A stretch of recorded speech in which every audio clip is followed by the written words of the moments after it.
I really got to stop doing these after midnight podcasts with y'all. Last time I was in like peak condition, peak form, and it was like 5, 6, 4 in the afternoon when I was recording. It was like a beautiful, wonderful thing. But it's 2:16 a.m. I was about to like take a nap. I said I was gonna take a 30-minute nap, and I would like rise and wake up, or like oh, up out of my sleep like an angelic vampire and get straight to it. But then I was like, hold on, record for 2 or 3 hours, then edit for like an hour or two. That's kind of cutting it close with an 8 a.m. release when I still gotta beat the traffic of the internet to upload. It ain't nothing to upload a little audio file, but video, because I know y'all watching on YouTube. Maybe not immediately at 8 a.m. as soon as I drop, but I want to hold myself to a standard, especially while I got this time off. I thought I'd be cool because I went to bed yesterday at like 5:30 in the morning. I've been working on this music video and I got it like almost completely done. I just gotta add in the last of this like B-roll and then send it off for a revision. But oh yeah, if y'all want to hear me yap, just click the little thing and you can get to the first story. Or you can subscribe to the Patreon and hear me yap exclusively, extra long, for 2 extra stories, which I think I gotta do something to my Patreon today, actually. Oh, yep, might be too late. Might be too late. That's on me. But you can still subscribe though. I had that link for you. What am I thinking now? ADHD brain. Where was that at? Yeah, I was thinking I was gonna be good because I've been staying up later and later and later. 1 a.m. turned to 2 a.m., 2 a.m. turned to 3 a.m., and then all of a sudden it's 5 fucking 30 in the morning, and I'm like not even sleepy yet. Okay, let me force myself into the bed. Right? Been waking up at 10, 11, 12 p.m. 12 in the afternoon. That's when I woke up. Technically yesterday, but it's still the same day for me. So I've only been awake for 14 hours, which is technically like, okay, I got 2 more good hours in me. Then I need 8 hours of sleep. Yeah, that was right. What up, though? I am your host, Mr. Always on 10. Yeah, if my intro hello is off like that, I'm definitely sleepy. But we're drinking pop. Fuck the diet. Yeah. Even though we're down a couple pounds, because we can fit in everything that I own almost officially. Probably not the shit from like high school when I wore a size medium, but everything that I want to put on. You know, all the new stuff that I want to grab. You feel me? Don't mind me being in shorts. Don't mind me being in shorts. Don't you remember those classic days? Take a look. Those classic days from our childhood, maybe our teenage years, maybe your adulthood. Who knows how old you are when you're watching this? Toonami, Samurai Champloo. Yeah, I'm definitely sleepy. Samurai Champloo. Peak, peak for the time. Animation doesn't look like that anymore. Storytelling isn't. Well, storytelling has always pretty much been there. It just depends on what gets animated, right? But as a kid growing up, storytelling wasn't like that. Well, no, it was. It was because I watched it. For the kids nowadays, I don't know what they're getting. Slop, bullshit, trash. I haven't a clue. But all I know is they ain't got what I got. You feel me? You feel me? Disposable income, buying whatever, fit crazy, look crazy. I love it because I am crazy. Hello. Let's vibe out. We're over in r/slash Am I the Asshole with a post by Construction Deacon. Am I the asshole for planting bad things for my mom to hide while snooping in my room and admitting it years later? No? Maybe. Messy. Messy. That's the answer. I, 22 female, grew up in an extremely religious household. My family was Mormon, and I knew from a very young age that I was not. As a teenager, I got rebellious. I drank energy drinks, tried Starbucks, and stopped reading my scriptures. My mom thought I was being a classic 1960s leather jacket bad girl. I really wasn't. I think the worst thing I did was steal from the store because there was a body wash I really, really wanted. Okay, did y'all grow up poor too? Mom, get the body wash. You don't want your kids to stink. I'm not saying I was a perfect angel by any means. I was definitely, that's how you know I'm sleepy. I was definitely a little shit, but not a bad little shit. My mom started snooping through my room. I think she was convinced I was hiding stuff from her and wanted to find evidence. I knew because I would find her in my room when I got home from school or noticed my stuff moved around. Being a petty teenager, I decided to give her what she was looking for.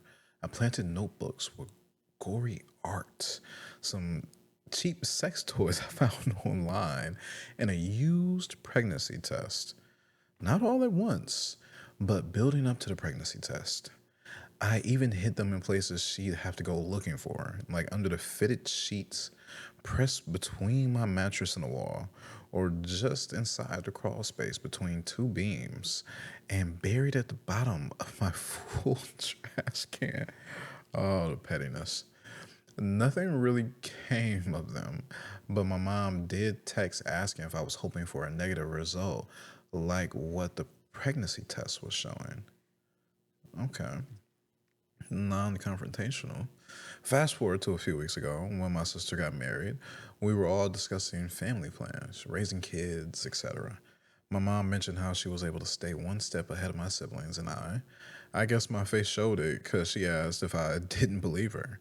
I told her we were past the statute of limitations for my crimes, aka my mom would be upset for a little bit, but it would eventually become a funny story to tell. And told her I didn't think she really was.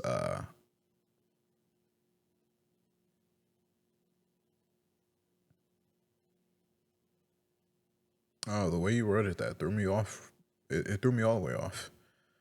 Okay. We started going back and forth. As she mentioned how we got a treat if we drank all the water in our bottle throughout the day. I told her I dumped it I dumped out my water and still got treats, bad. She mentioned taking me to therapy to get all my emotions out. I told her I didn't talk to the therapist and knew she tried to get the therapist to tell her what I talked about during our sessions. Then she mentioned upgrading the home security because she knew I'd lost my virginity as a teenager and kept me from sneaking out. I never snuck out and faked a phone call with my friend saying I had when I hadn't because I knew she was eavesdropping. This continued on, and I admitted I planted things in my bedroom for her to find because I knew she was snooping in my room. She got really upset, and we haven't talked much since.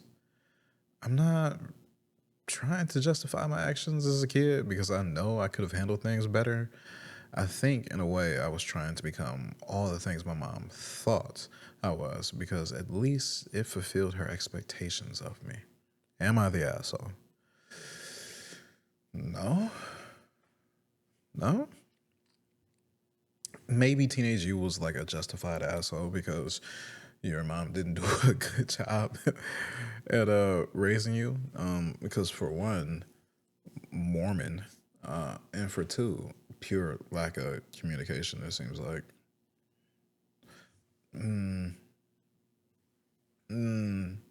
Where's the active intervention, right? Instead of the whole sneaking around and going through all the information, just lurking and reading, right? Like what do you got? Like 17 diaries, and she's read all of them.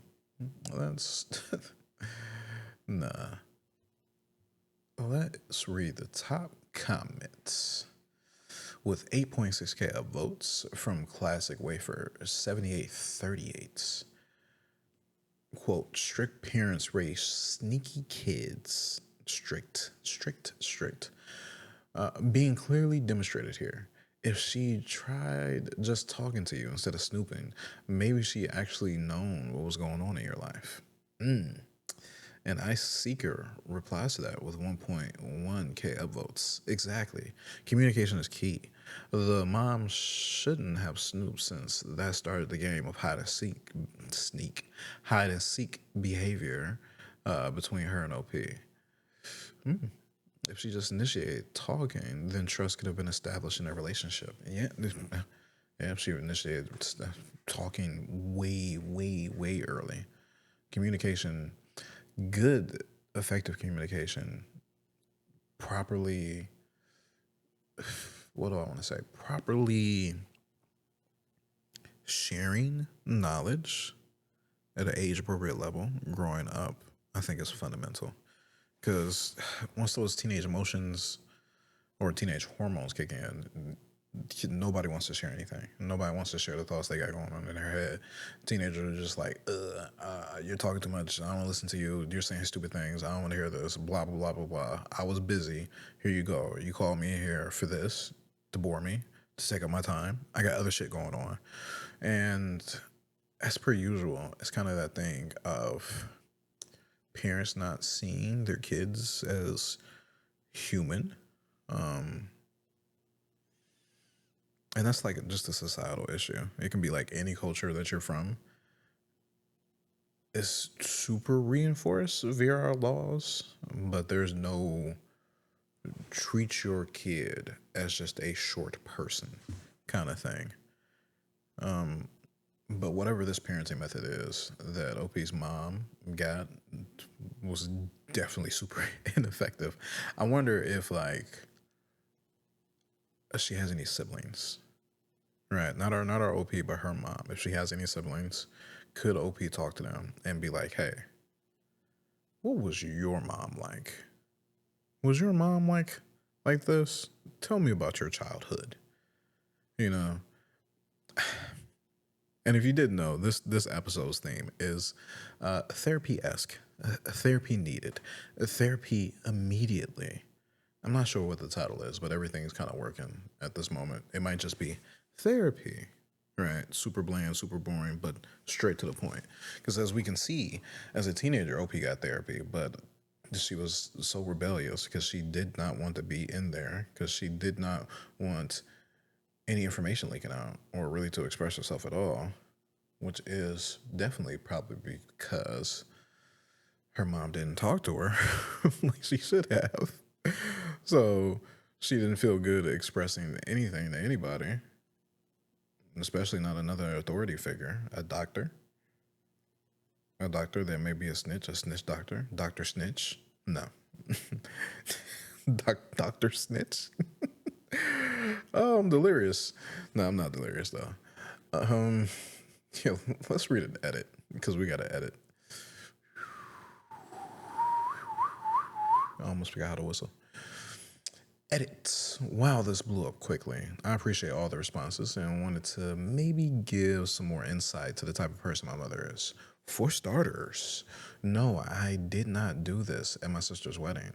I worded it poorly and meant that the wedding is what brought everyone together, and the wedding often brought up many conversations about raising kids. Yeah, I officially feel the pain of women who have long hair and women who have long bangs and how their hair gets in their face. Because here I am just trying to read and I'm just like, huh? Hold on. I'm just like, huh? Hold on. Let me, because I've been just in my hair all day. I haven't had my hair up, even though I should absolutely have it in ponytails, but I'm wearing a hoodie. All day I've just been like, ugh. And some of these dreads just naturally fall in that direction too. It's like cool that, oh man, my hair is so long. But when I don't have my glasses on, it's just like, oh, what's that on my face? I feel it, and it's just like a little feeling. Maybe you've had hair for so long you don't get that feeling, but I get that feeling from time to time, and then I become conscious of it. Ooh, it bothers me. Back to the story. Some people have pointed out that it's weird my mom wasn't confrontational about things. My mom isn't a very confrontational person in general. She's the type of person who wanted to pretend I didn't know what she knew. I also think that because she never really had any proof I was this horrible kid, like she thought I was, and that she was waiting to catch me in the act to justify the way she saw me, which is so fucking stupid. What? She really didn't say much when she found things I planted. That did shock me as a teenager, and I'm not entirely sure why she didn't have a big reaction. A pregnancy test? Uh, a pregnancy test? That means you didn't even have any conversations about being safe. Parents. Mormon parents. No, let me stop. Let me get my life together. She was not trying to help me by dragging me to therapy. All she saw was a kid who wasn't religious and thought another adult could talk some sense into me. I did willingly attend therapy around 17 because I was trying to process actually leaving religion when I turned 18. There were many times where we would argue, and before I went to therapy, she'd say, I hope you enjoy gossiping to your therapist about what a horrible person I am. I also knew from this therapist that on multiple occasions my mom would visit or call trying to get any sort of information about what I discussed during our sessions. I think because I never kept a diary, my mom had nothing to go off of because I knew. Ooh, I misread that. Because I never talked to her about anything going on in my life. That's because I knew she would tell other people about anything I would say. I have very distinct memories of her gossiping about my cousins and my older sister in such a negative light. I knew she would gossip about me to other people so she doesn't get anything to gossip about. Period. In the end, I think a lot of her behavior boiled down to the fact that she sees herself in me. She did say a few times how she doesn't want me to be like her or have the same regrets she does. So she was often harsh with how she treated me because of that, and it got out of control. Anytime I've tried to discuss this with her, I get shut down or only hear a bunch of excuses to justify her treatment of me. Sometimes I'll get in, I'm sorry you feel that way. Shit's just bullshit. I don't talk to my parents often. When I do, it's only about things that aren't really personal. I talk about my classes, my current internships, some projects, and that's it. We sit in this limbo where I've moved on from many things, reorgan. It's obvious I can't read when it's 2 a.m. Recognizing. I've moved on from many things, recognizing that my mom was struggling to raise 5 kids as a stay at home mom. Ah, but a silent understanding that I won't get an apology for most of my upbringing. I do feel bad for going back and forth with my mom, but at the same time, it felt a little freeing. Maybe it was how I saw her defeated for a bit, or because I've never told anyone about being so sneaky. I hope my mom can get professional help someday and learn to apologize for things. I know the past won't change. I just wish she would own up to her own mistakes. But that would first requiring learning not to assume an apology meant she failed. I don't think my mom truly failed me, as there are many skills and knowledge I have because of her. I hope she realizes that one day. That's interesting. Your mom did fail, though. It's fine. It's fine to call her a failure. And it's fine to like not even be super harsh on her. You can be harsh to whatever degree you choose, and us, the internet people who are here, can be even harsher or nicer about it. But the realities are, she was batting fucking. I don't watch baseball. She was batting zero on certain mom skill sets. She just did not have them because she didn't learn. She was raised in a different way. Whatever she saw her parents do, she emulated, and or did the opposite of. I'm really curious about what kind of environment your mom grew up in, and it's probably that whole religion aspect. Her being a Mormon, 5 kids, 5 kids. stay-at-home mom. She probably has no identity outside of you and your other four siblings. Holy shit, that's a lot of kids. And I say that me growing up, teenager, 20s, always being like, yeah, I want 6 kids. Yeah, I want 6 kids. Me in my 30s now, like, yo, I get one. Let me get one with all the limbs and all the appendages. Little no mental health issues. No ADHD, please. But that's like one thing right there. Your mom had enough time in her day to like lurk and sneak and snoop, but didn't actively put forth that effort, that time, and that energy into. Why did I put this battery in upside down? I'm sorry. That just distracted the hell out of me. She didn't put forth that energy. How do I want to say this? To develop the necessary skills to have a comfortable and safe environment for you to speak with her about the stuff that's going on in your life. She did not develop that throughout the years. And in turn, you ended up being a rebellious, sneaky, non-religious child. Like she didn't even have the skill set to brainwash you properly.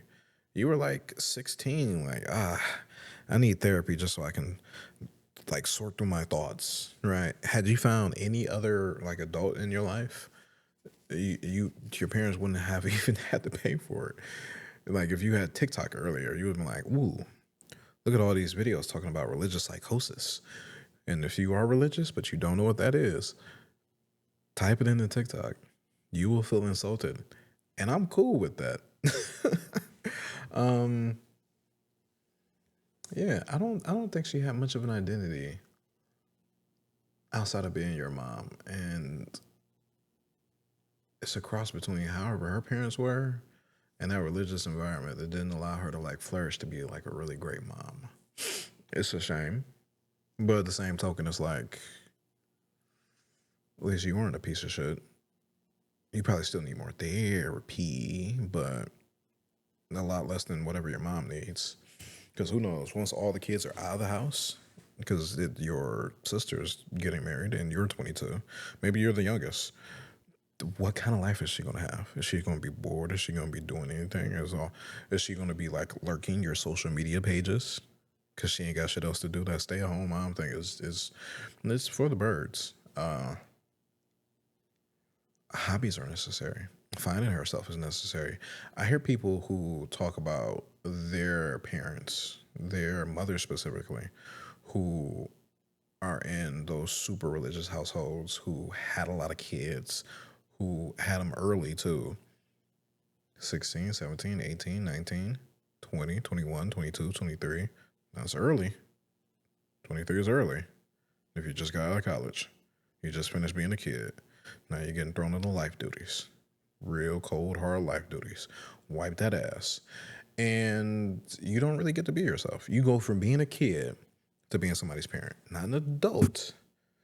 Not somebody with a career, a job, adult responsibilities that are only your own and navigating the harshness of life while forming yourself. Like, ooh, great analogies just popped into my head. Your parents very truly made you. They took you. You were a ball of clay, and they put you on a little spin wheel thingy. And here they are together, right? In some cheap, cheesy French, just romance movie scene. And they're like wetting the clay and spinning the thing around and shaping you up. And they're like aging. And there's like a little montage, a little fast forward scene in the background of you being shaped up into like a full person, childhood, middle school, high school, all the things that went on in your life that shaped you into who you are. And then you're thrust immediately off that platform onto the seat across from another person, having to shape someone else. You haven't even hit the kiln yet. The kiln? KILN, the kiln yet. What am I looking for? I've done one thing before that I've had fired off. You haven't hit the fire yet. You haven't been hardened yet. You're still a soft, watery substance. I'm sure I had like a singular art piece that I did before. Where is that thing? Oh, I see it. It's got like a bunch of stuff on top of it. Never mind. Don't even worry about it. And like your 20s, early 20s, late 20s, mid 20s, of course, would have been that time for you to be in the fire, you to shape yourself, you to be hardened, be fully formed, and to get painted too afterwards, right? And then you can do your own thing. Then if you feel ready, that paint is dry, right? Then you can sit in that seat and craft your own clay human. It was such a pretty analogy in my head. Oh, this is so dumb. It was such a pretty analogy in my head. What are we doing? What are we doing again? Therapy's needed? Is that the episode? Are we talking shit about the mom? Where do we leave off at? Oh my God. Oh my God. We got a comment from still staring at the sky with 2.1K upvotes. As a teenager, I got rebellious. I drank energy drinks, tried Starbucks, and stopped reading my scriptures. Definitely did not expect that second sentence. And OP replies, "Oh yeah, Starbucks is peak rebellion for Mormon kids," which I don't understand how, but okay. Mr. Yellow Fancy Pants replies, "Haha, my Mormon friend begged to watch an R-rated movie with us, but would shoot down every suggestion. So we didn't press the issue until she finally found an R-rated movie she wanted to watch. The Matrix." We were like, okay. She walked around like a total badass afterwards and bragged to her other Mormon friends she saw an R-rated movie.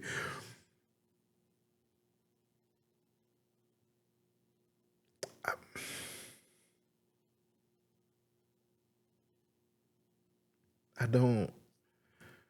Is this what being Mormon is like? I feel sorry for these people. I feel sorry for a lot of the religious people. This shit is just super high key brainwashing. Right. And for my religious people who are watching, just think about it. Think about what group you're in. Think about religion you believe in, what denomination you are, what sect you're in. And then think about how you believe that all the other religions are fake as hell. Right. All of a sudden, you believe that there are billions of people believing in hogwash. And shit, they just got to live with that, right? It's all the tool, baby. Joel Yawn, Focus.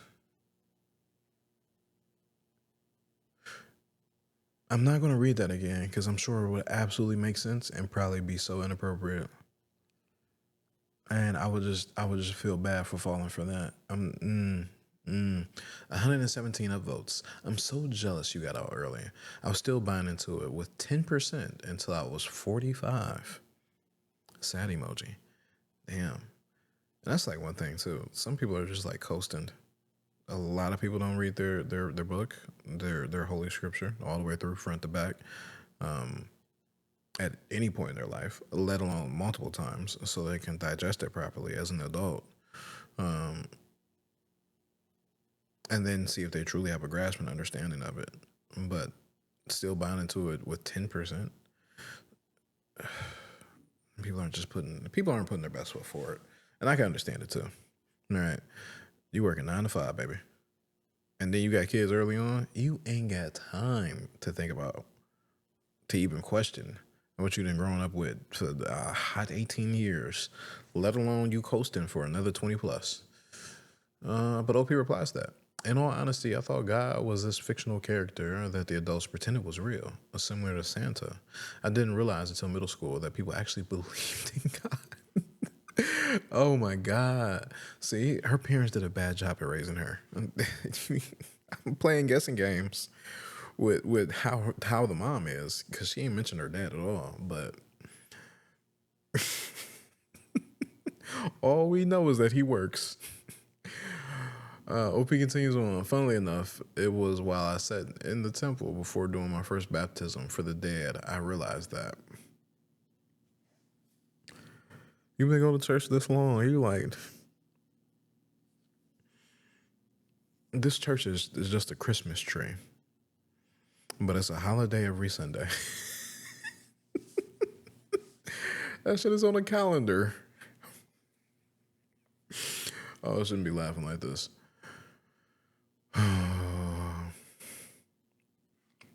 Schrodinger's underscore dude replies to OP. I'm surprised the temple doesn't make more people start to question. I can't keep a straight face. I gotta move on.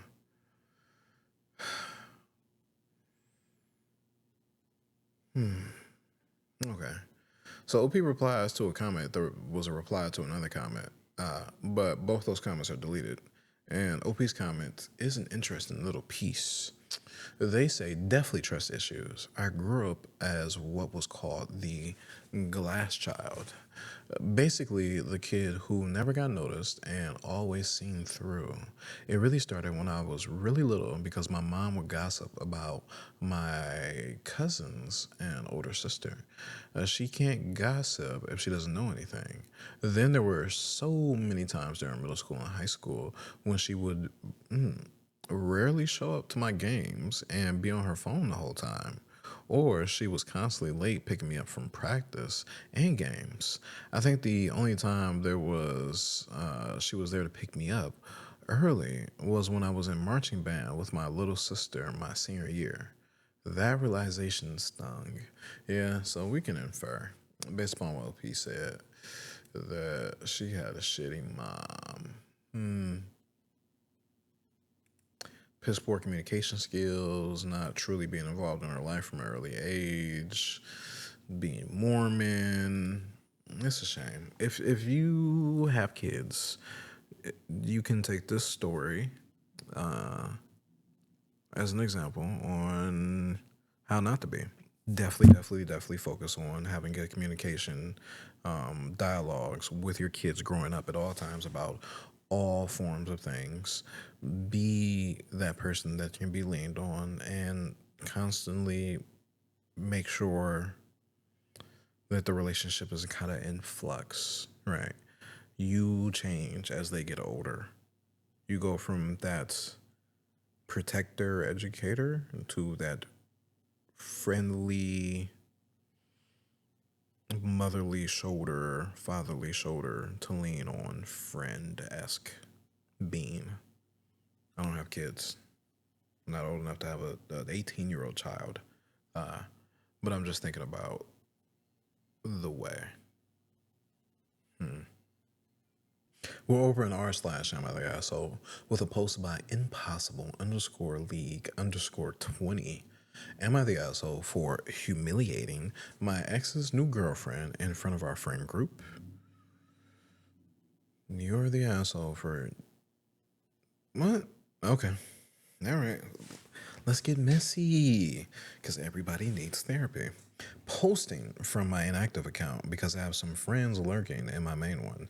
I, 22 female, broke up with my boyfriend, 24 male, around 8 months ago. We decided to mutually call it quits and parted in pretty good terms, which is good because we just so happened to share a friend group. After a rough patch, I decided to start taking a bit more care of myself, eating better, going to the gym, going to therapy. Ooh, trifecta. Ooh, I love it. The shift was pretty evident, both in my attitude and the way I look. My friends said I looked much happier and healthier, and I began gaining confidence little by little. Now, I am a huge nerd We appreciate you. I play D&D weekly. I could never. I have I have thousands of hours in Stellaris, and most relevant to the story, I like to cosplay as a hobby. You got money, and we appreciate you. Most of my old cosplay involve characters that don't show their body or face too much, like Hornet from Hollow Knight, Mono from Little Nightmares, etc. But since I've been feeling more confident, I decided that for the big con in my city, I'd like to try something different. A friend convinced me of going as Viper and Chamber from Valorant. So, for the past 6 months, we've been pouring most of our free time into the cosplays. Ooh, handmade. I approve. I approve. 3 weeks ago, I sent a picture of me wearing the cosplay to the group chat asking for feedback for the final details. My ex immediately DM'd me asking me to please not wear that cosplay to the con because it might make his new girlfriend uncomfortable. Who gives a fuck? That's me talking. I asked, what about it would make her uncomfortable? But he refused to elaborate. Again, who gives a fuck? I knew he was dating someone new, but I didn't know she was coming with us to the con. I tried to explain to him this was the work of months, and I couldn't just throw it all away just because a girl I'd never met felt uncomfortable about it. In the end, I wore it to the con, and it was a huge success. I tried to keep my distance from the larger chunk of our group because my ex and his new girl were with him, but we did spend a good part of the day with him. Throughout the whole thing, the new girl kept making snide comments at me and laughing whenever I got asked to pose for pictures. Everyone looked uncomfortable, but nobody said anything. Yeah, it's too many witnesses to hit somebody in the mouth. After leaving the con to have dinner, though, another friend asked the new girl if she wouldn't like to try to cosplay as well. Her answer was, why would I need more attention from guys? I already have a boyfriend. I'm not a slut. I snapped and I told her to stop acting like a pick-me bitch just because I got attention all day. She started to cry immediately. Fake ass tears. My ex steps in, asking me to apologize. I tell him I'll only do it if she apologizes for the way she's been acting around me all day. More and more of our friends start to join in the screaming match, and it gets so bad we end up getting kicked out of the restaurant. It's been 5 days, and my ex is threatening to leave the friend group if I don't apologize. I honestly wouldn't care if he did, but some of our friends are asking me to do so to stop him from leaving. So, should I cave? Am I the asshole? Only if you cave. Only if you cave. In my opinion, fuck your ex, metaphorically, not physically. Do not spin back. It's a good thing you weren't with him because you had an enabler as an ex-boyfriend. Here he is enabling bad behavior. I understand he's 24. I understand he's a little baby, but he's acting like a little baby bitch dipshit, right? You do not enable punk-ass behavior like this of immediate jealous crocodile tears. This needy ass jealousy over an ex, I can kind of understand just for the fact of the matter that you guys might hang out weekly, on the weekly basis, because you all play D&D. Ever so much, right? But that should be internal. It should not be expressed externally. Besides, just sharing your feelings with a therapist, with the boyfriend, like, because most of the time jealousy is fucking irrational, right? I've been jealous before, and that shit was highly irrational. I remember being jealous as a teenager, and I'm like, yo, looking back, what the fuck was I on? Needy ass, jealous, irrational bullshit, right? It's a no-no. It's a no-no. But those immediate crocodile tears, because she knew her boyfriend would step up and defend her, and I don't know, defend her honor. All that chivalrous, fake ass bullshit. It's not how chivalry works. No, no, no. And now here we have the new girl of the group, the new girl of the clan, the guild, the squad coming in and squad destroying, breaking up the entire group. No, we will not have that. And that's for my nerdy motherfuckers out there. Top comments by original underscore attitude 808. Quote, I'll apologize after your girlfriend apologizes for implying that we, the people cosplaying, were sluts. End quotes. Short, sweet, and to the point. Let's see his hypocrite ass respond to that. I'd also tell your friend group that is your stance. It's the most fair for everyone involved. And Safety Fluid 8535 replies to that. There's nothing they can say was wrong with your cosplay that wouldn't insult the entire group. Assuming the men aren't sexist. Oh, and that's what I get for wearing shorts and a hoodie and also having the AC on. Ooh. And also being up at 3 in the morning because it is 2:58. Oh, Top Comment got 23K upvotes. Safety Fluids Reply got 5.2K upvotes. And Ice Seeker. Am I tripping or was Ice Seeker on the last comment section? Yeah, 2.7K upvotes with this reply. He and his ex seem too far gone to apologize, so this will probably end up with them leaving the group, which is a good riddance. Though if I were OP, I would be careful of some of the friends who are asking you to apologize. They prefer him more. Real friends shouldn't tolerate this level of disrespect from the girlfriend. Absolutely. Here you are coming into the first big event where we're all hanging out.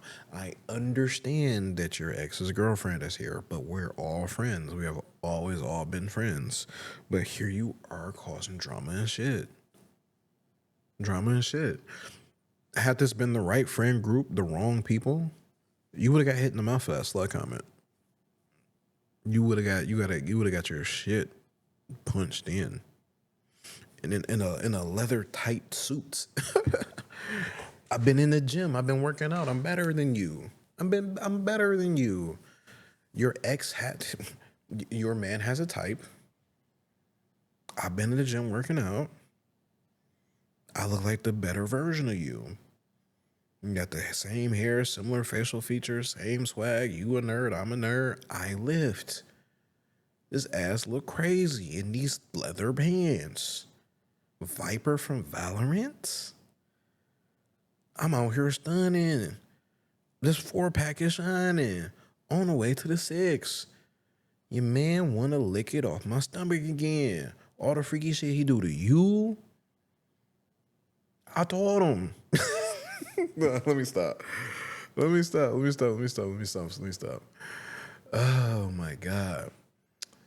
So Capricia6, spelled in a really weird way, drops a comment. I mean, I Googled those characters and half of the image results were them naked and embracing. It was the same for me. I had to Google Viper by herself. So I don't know how sexy you went with it. But either way, not the asshole for dressing however you were comfortable / felt good. And OP replies that, don't worry, that's a cinematic. And OP was dying laughing. We wore the regular battle suits. And that's a win right there. That's a win. Update time. Update. Wow, I didn't expect this post to blow up as much as it did. Thank you for all your support, understanding, and kind comments. First of all, I want to apologize if the reaction in the original post wasn't the best. English is not my first language, and I kind of wrote it in the heat of the moment. Second of all, my ex left the friend group and took his new girl with him. Good riddance. After a final attempt at making me apologize, he left the group chat through a long paragraph of text and a block to every single person involved. The two, ex friends who asked me to apologize followed him in the same manner. I'm not surprised in the slightest, since they've been his friends longer than they have been mine. I will admit, I'm a bit heartbroken about it, but I'll get over it. Of course, my ex DM'd me to call me an immature bitch one last time, then proceeded to block me as well. I'm honestly fine with that. Now for some clarification from the original post. Did you cuss him out? You should have cussed him out. I hope you cussed him out. Yeah, I admit the screaming match was very immature and impolite of us. I don't want to make excuses, but after a whole day at the con, we were all tired, hungry, and very annoyed. Emotions were running high, and we behaved very immaturely. Thankfully, that particular place is used to dealing with con attendees and weren't too harsh on us. We did leave a big tip in his apology, as you should. As you should. To everyone asking if I'll post the cosplay, I am flattered, but while I believe I've become a bit more confident in my skills, I don't think I'm ready to blast it to thousands of people on the internet just yet. Girl, if you can sew leather and make whole battle suits, you ain't gotta share it to these random motherfuckers and to me, but just show off. Show off. Maybe I'll upload something to my main account at some point, but definitely not here. Just in case anyone wants to know what the screaming match scene looked like, only 5 people out of the 11 were wearing regular clothes. The others were all in cosplay. Viper, myself, a Chamber, 2 Mikus, a Cave from Genshin, and a friend's OC. What does that mean? I'm a nerd, but not a super nerd. I should have Googled this. Normally I Google shit, the acronyms, when I don't know what it is. Anyway, again, thank you all, and sorry if you were expecting a more dramatic update. I'll reach out if anything more interesting happens, though. I really doubt it. See ya. It's pretty cool. Pretty cool update. Pretty cool update. I'm a dick, though. I'm an asshole. You're not blocking me. Calling me an immature bitch before I can cuss you the fuck out. You little dick, no girth, weak at stroke having ass motherfucker whip it. All via text though. I'm sending a voice message. I'm sending a voice message cussing them out. You got me fucked up. You got me fucked up. What's this episode about? Needing therapy. Who needs therapy in this story? Me. And also the ex-boyfriend and the ex-boyfriend's new girlfriend. Because what is this? What is this toxic dynamic? If your girls push you in a precarious situation because her crocodile tears are acting up, you're going to get shot. Wait, hold on. This is probably not America. I don't know. They have cons everywhere, right? Because OP said English isn't their first language. Maybe poked, stabbed, right? Just for the one time. I'm like an old man.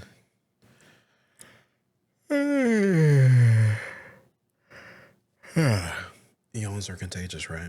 I want you to suffer through that for me. You can't stop me. I'm Crash Bandicoot. I had this for the last episode, but I didn't talk about Crash. All-time favorite video game growing up.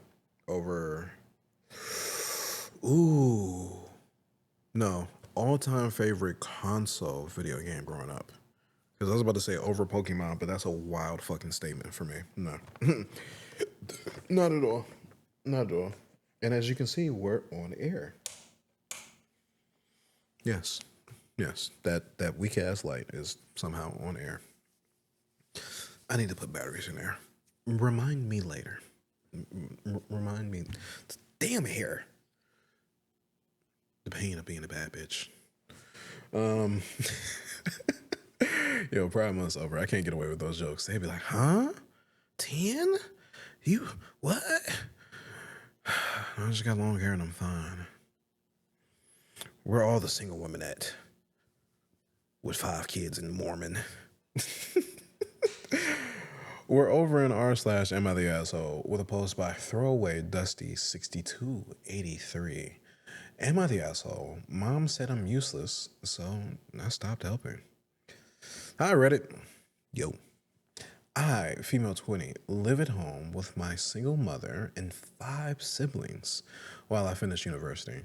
I'll call them A, male 23, B, male 22, C, male 17, D, female 15, E, male 12.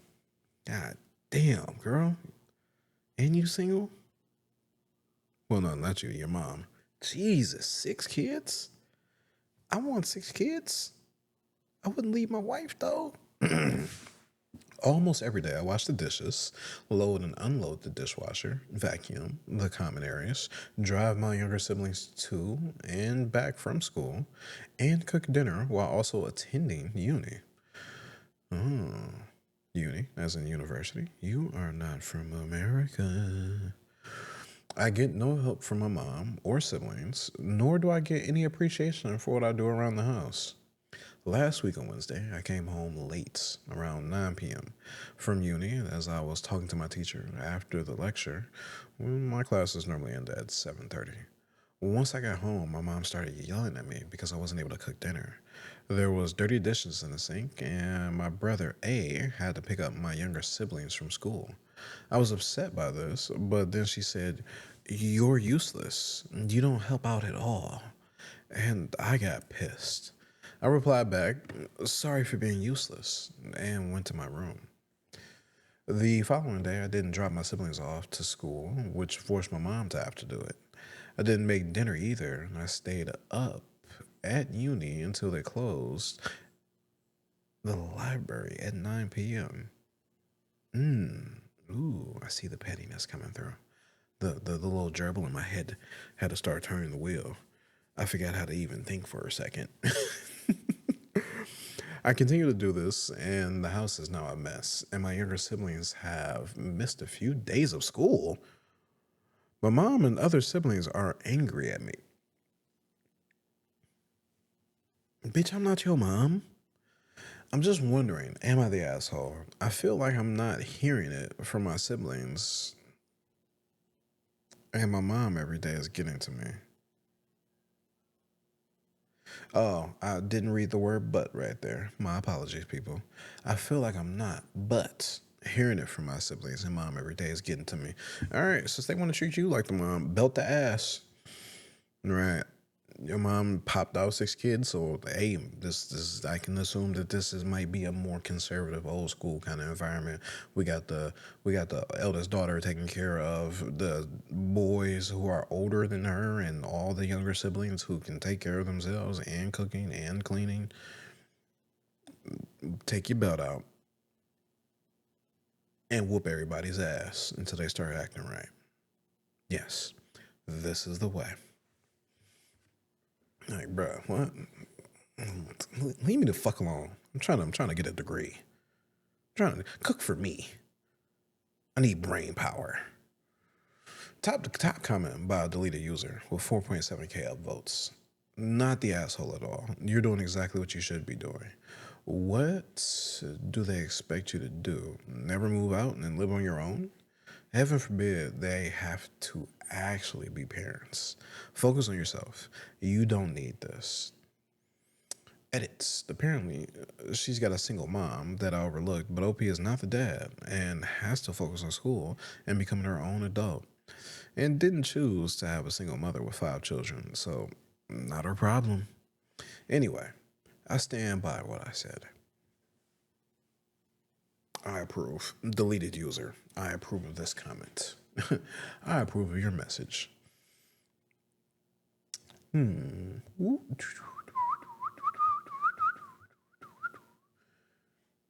Seb Screen drops a comment with 2.3K upvotes. Not the asshole.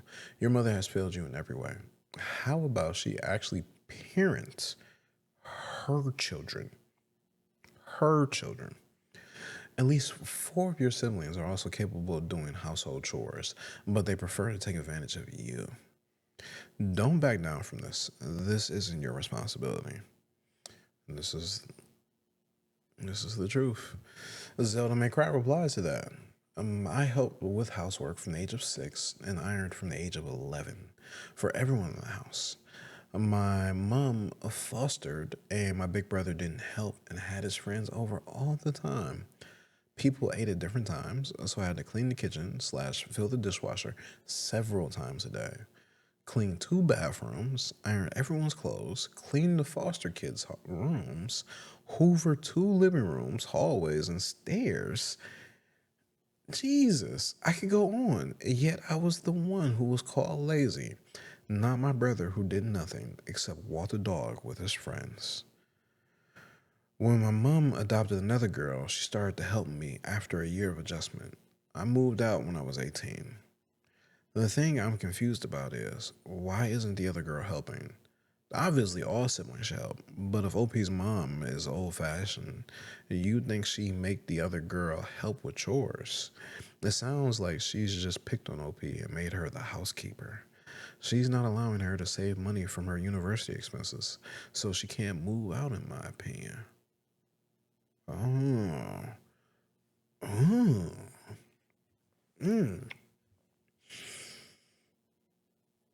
OP replies to this. My sister is only expected to do her laundry and male 12-year-old's laundry.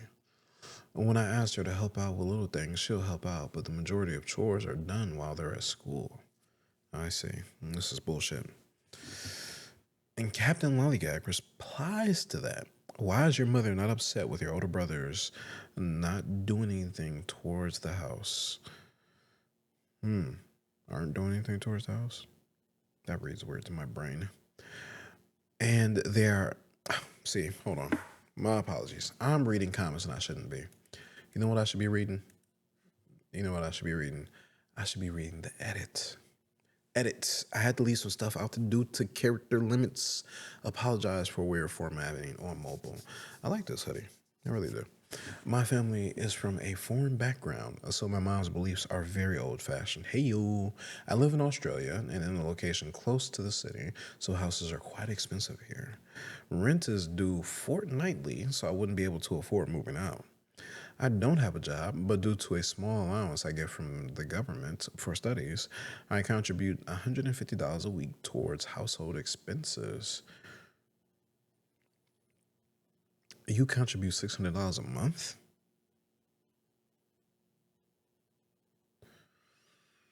Rent is due fortnightly. I don't like that. I didn't include every single chore I do, but laundry is one chore everyone does themselves because they all wash their own clothes. Female 15 helps male 12 out with his. I wipe down counters and clean the kitchen after cooking dinner. I clean the bathroom sporadically. My brothers literally pee on the floor and don't wipe it up. I encourage my little siblings to clean their room, but ultimately I end up tidying it. My older brothers are both employed, but don't help around the house at all. They play I forget how to speak. They play video games when they're not working. My mother does not help me with my school fees. I've taken out student loans to pay for it.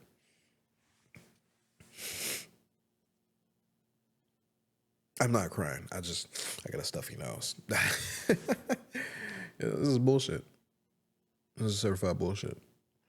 Nah. The mom has turned the oldest daughter into the housekeeper, the cook, the maid, the slave of the house. I do not approve. This is unacceptable. Unacceptable. So, we get back to Captain Lollygag's comments. Why is your mother not upset that your older brothers aren't doing anything towards the house? And they are peeing on the floor? And you're expected to clean it up? What kind of sexist crap is this? Whomever makes the mess is who needs to clean it up. Whomever is home at dinner time can make dinner. Even the 12-year-old can do his own laundry. And if he needs help, why not get a brother to help him learn? A brother. Why is it just you and your sister tending to everyone others to attending to every others. I can't read again. This all makes me so mad on your behalf. House chores need to be divided equally amongst those who live there, not just done by those with ovaries. Grrr. Captain Lollygag is a woman or an ovary bearing individual, potentially a birth giver. Birth giver? An individual who can give birth? Let me stop. OP replies this. I fully agree with. Oh, fuck, I need to get my life together. I fully agree. I just wish my mother would agree too. She believes women should do all the work and men don't need to do anything. Them fucking old people, man. This conservative bullshit, old ass fucking idealism is garbage trash. It's garbage trash. Because here you are going to work. You're going to work. You're paying the bills. I hope the brothers are contributing towards the household. I hope they're spending more than $600 a month, like how OP is. $300 every fortnight. Ugh. This upsets me. This upsets me. And I'm also sleepy. Trying to add to sleepiness ain't it.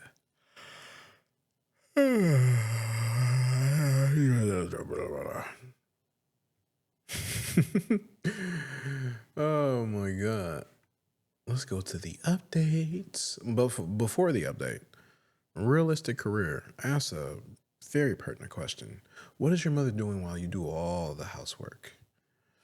And OP replies to this. She works from 9 to 2, then goes to her room and waits for food to finish cooking. She's working part-time and taking your money that was meant for college, books, and supplies, and is making you pay rent. Why your brothers don't help out at all. You're being used and abused. You need therapy. She needs therapy. Everyone in the house needs therapy. Therapy is needed. Ooh. Let's go to this update. Hi again, Reddit. I posted about 2 years ago and wanted to update you all. Thank you, thank you, thank you. Oh, they just said thank you once. I'm delirious. Thank you to everyone who commented on my original posts. The kindness and viewpoints from strangers on the internet helped me more than I ever expected. After I stopped helping out with the house, I reached out to my university student program services for advice. They helped me get a part-time job at the student help desk, which gave me a bit of financial breathing room. Around the same time, I broke up with my boyfriend. Ditch him, get rid of him. Meanwhile, my older brothers, now 25 and 24, continued to do nothing to help. I went back to driving my younger siblings, now 17 female and 14 male, to school. Not because I gave in, but because I genuinely care about their futures. The breaking point came around when my mom tried to get my aunt, her younger sister, involved by painting me as a disrespectful daughter. I didn't know how my aunt will react since they've always been close, but I ended up telling my aunt the truth. To my surprise, she was horrified. She opened up about how she and my mom were treated pretty much the same way by my grandparents. And when they moved to Australia together, they talked about not raising kids that way. Are we internalizing this trauma to that degree that you don't even see it, even though you promise not to be the same bitch that raised you, bitch? And my aunt offered to take me and my 2 younger siblings in, as she has no kids. Now I live with my aunt. It's an hour drive to uni, but the peace is worth it. Yeah, an hour drive ain't shit. It's probably a lot for you because you're over in Australia. Do they got like a European mindset for driving? No, you're one big landmass. Maybe you just don't want to drive through cobwebs and have to fight off kangaroos, you know? Dungaree do and all that. Whatever that means. I don't know. One of the best things I've done for myself is start therapy. It's expensive, so I can only afford a session once a month, but it's already doing wonders. As for my little siblings, they're doing better. They keep their rooms tidy, they help with cooking, and they're both incredibly respectful to our aunts. My brother isn't relying on my sister anymore, and my sister is finally starting to stand up for herself. I've been reminding her not to let anyone, especially our mom, push her around the way I was. My siblings moved schools to one that's within walking distance, and they haven't missed any days. Recently, my brother, then 17, now 19, reached out to me and apologized for everything. He said he knew it was wrong how I was being treated, but at the time it didn't affect him, so he didn't think about it too much. All right. I mean, your mom raised you. We had a proper conversation over the phone, and things seemed to be okay between us. He told me he was planning on moving out to live with a friend since our mother had started lashing out at him and forcing him to do the house chores I used to do. As for me, I graduated uni. My aunt and younger siblings came to my ceremony. I didn't I didn't bother messaging my mom to let her know. That's sad to me. Not sad in the story, but just sad to me. I've already been accepted into a graduate RN program at the hospital where I did my last placements. I'm super excited to start and finally get my life on track. For once, I feel like my life is actually moving in the direction I chose. That's that walking off in the sunset kind of moment right there. I'm happy. I'm happy. Getting your master's to be a registered nurse. Top tier. Top tier. I approve. I approve. Yeah. Yeah. Yeah. I'm being silly to try and get a thumbnail. Let me stop. What I need is to try and get a nap. Top comments by Ordinary Audience 363. Glad things worked out so well for you and your siblings. Nope. No. Because the 24 and the 25-year-old are lazy slobs who are not helping out and probably see women as less than. The 19-year-old is lucky to have missed that wave of red pill. If he was this same age and went through COVID, his mind would be utterly destroyed. Super lucky. Super lucky. Maybe he got a phone when that red pill popped off and he was like an early teenager, but who knows? Who knows? This is another like therapy is needed kind of situation, but the mother is a bad, terrible person. I don't even know. I don't even know. Like, how can you force a person to go to therapy? Because the mom wouldn't, like, at all. Hmm.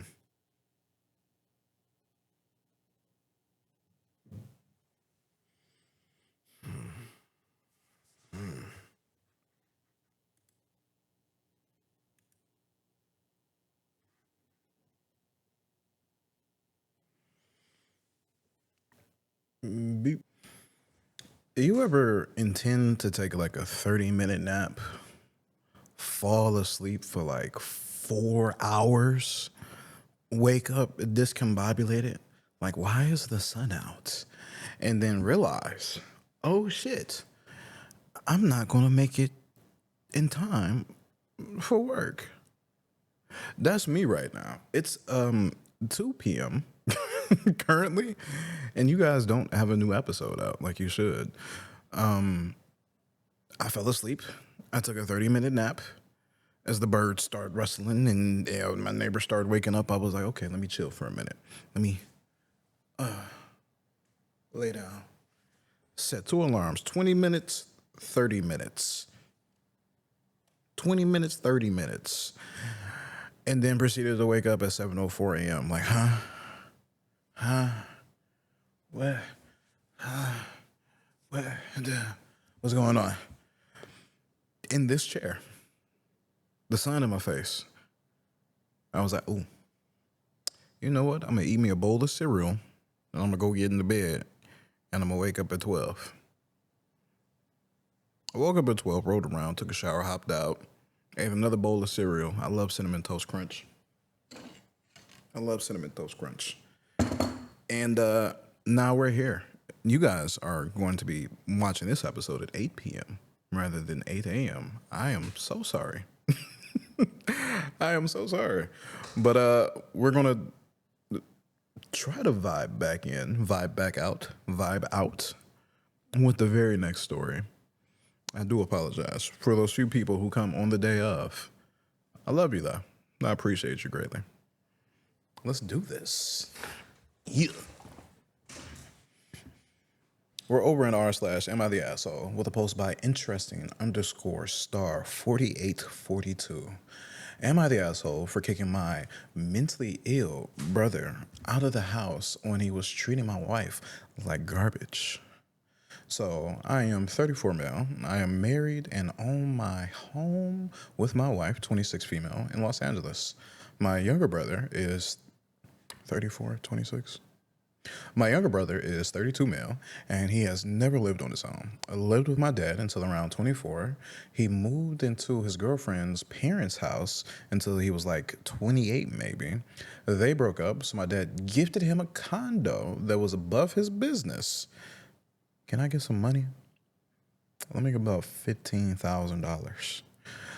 He got a ton of free passes with my dad. He trashed the condo and didn't take care of anything. And my dad finally decided to retire and sell it because he couldn't take it anymore. My brother is also on his third car, all bought by my grandfather.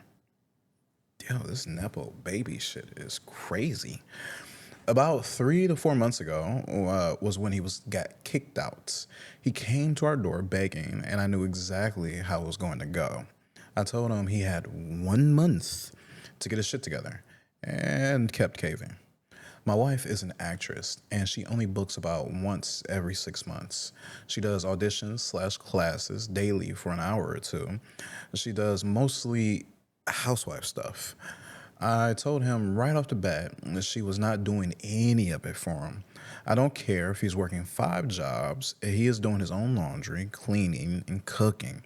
Of course, he left messes, threw his laundry on the floor, made the argument that he is working full-time and she is not. I was like, this is her home. Then when I told him he'd have to pay bills 2 months in, he got 2. You did keep caving.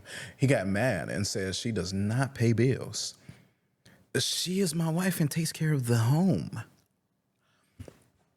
Anytime I told him to stop making extra work for her, he would say, she's a housewife. She's doing it for you, so I don't understand why she can't do it for me.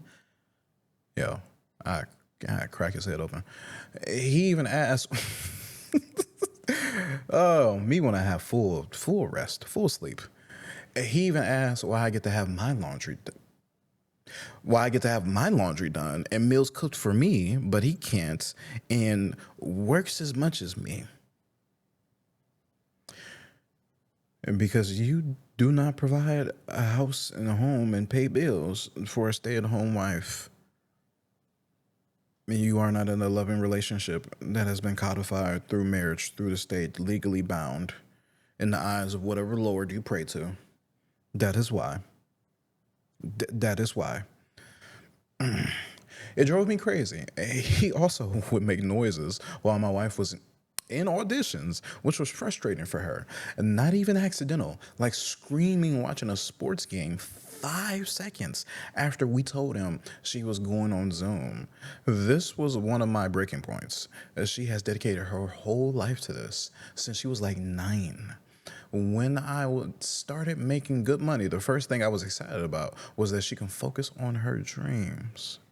She finally got a good agent.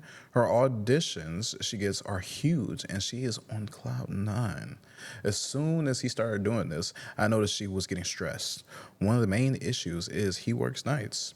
He was there all day while I was at work, and if she asked him to be quiet, he did not care. He said he didn't consider it a career, and he didn't think she'd make it, so he didn't feel the need to care. As if her making it or not changed anything about it being her home and her dreams. If I was home and told him to shut up, he would. However, during the day, he did not listen to her and made her cry.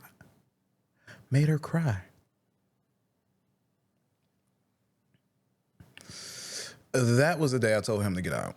He's had enough free passes. It's time to grow up. My other brothers got mad, said I'm heartless because he's struggling mentally. But the guy has been struggling mentally since he was 16 and has never attempted therapy, meds, anything. He just cries and relies on everyone to do everything. You are the asshole. Your entire family are a bunch of assholes, a bunch of dumbasses, a bunch of enablers.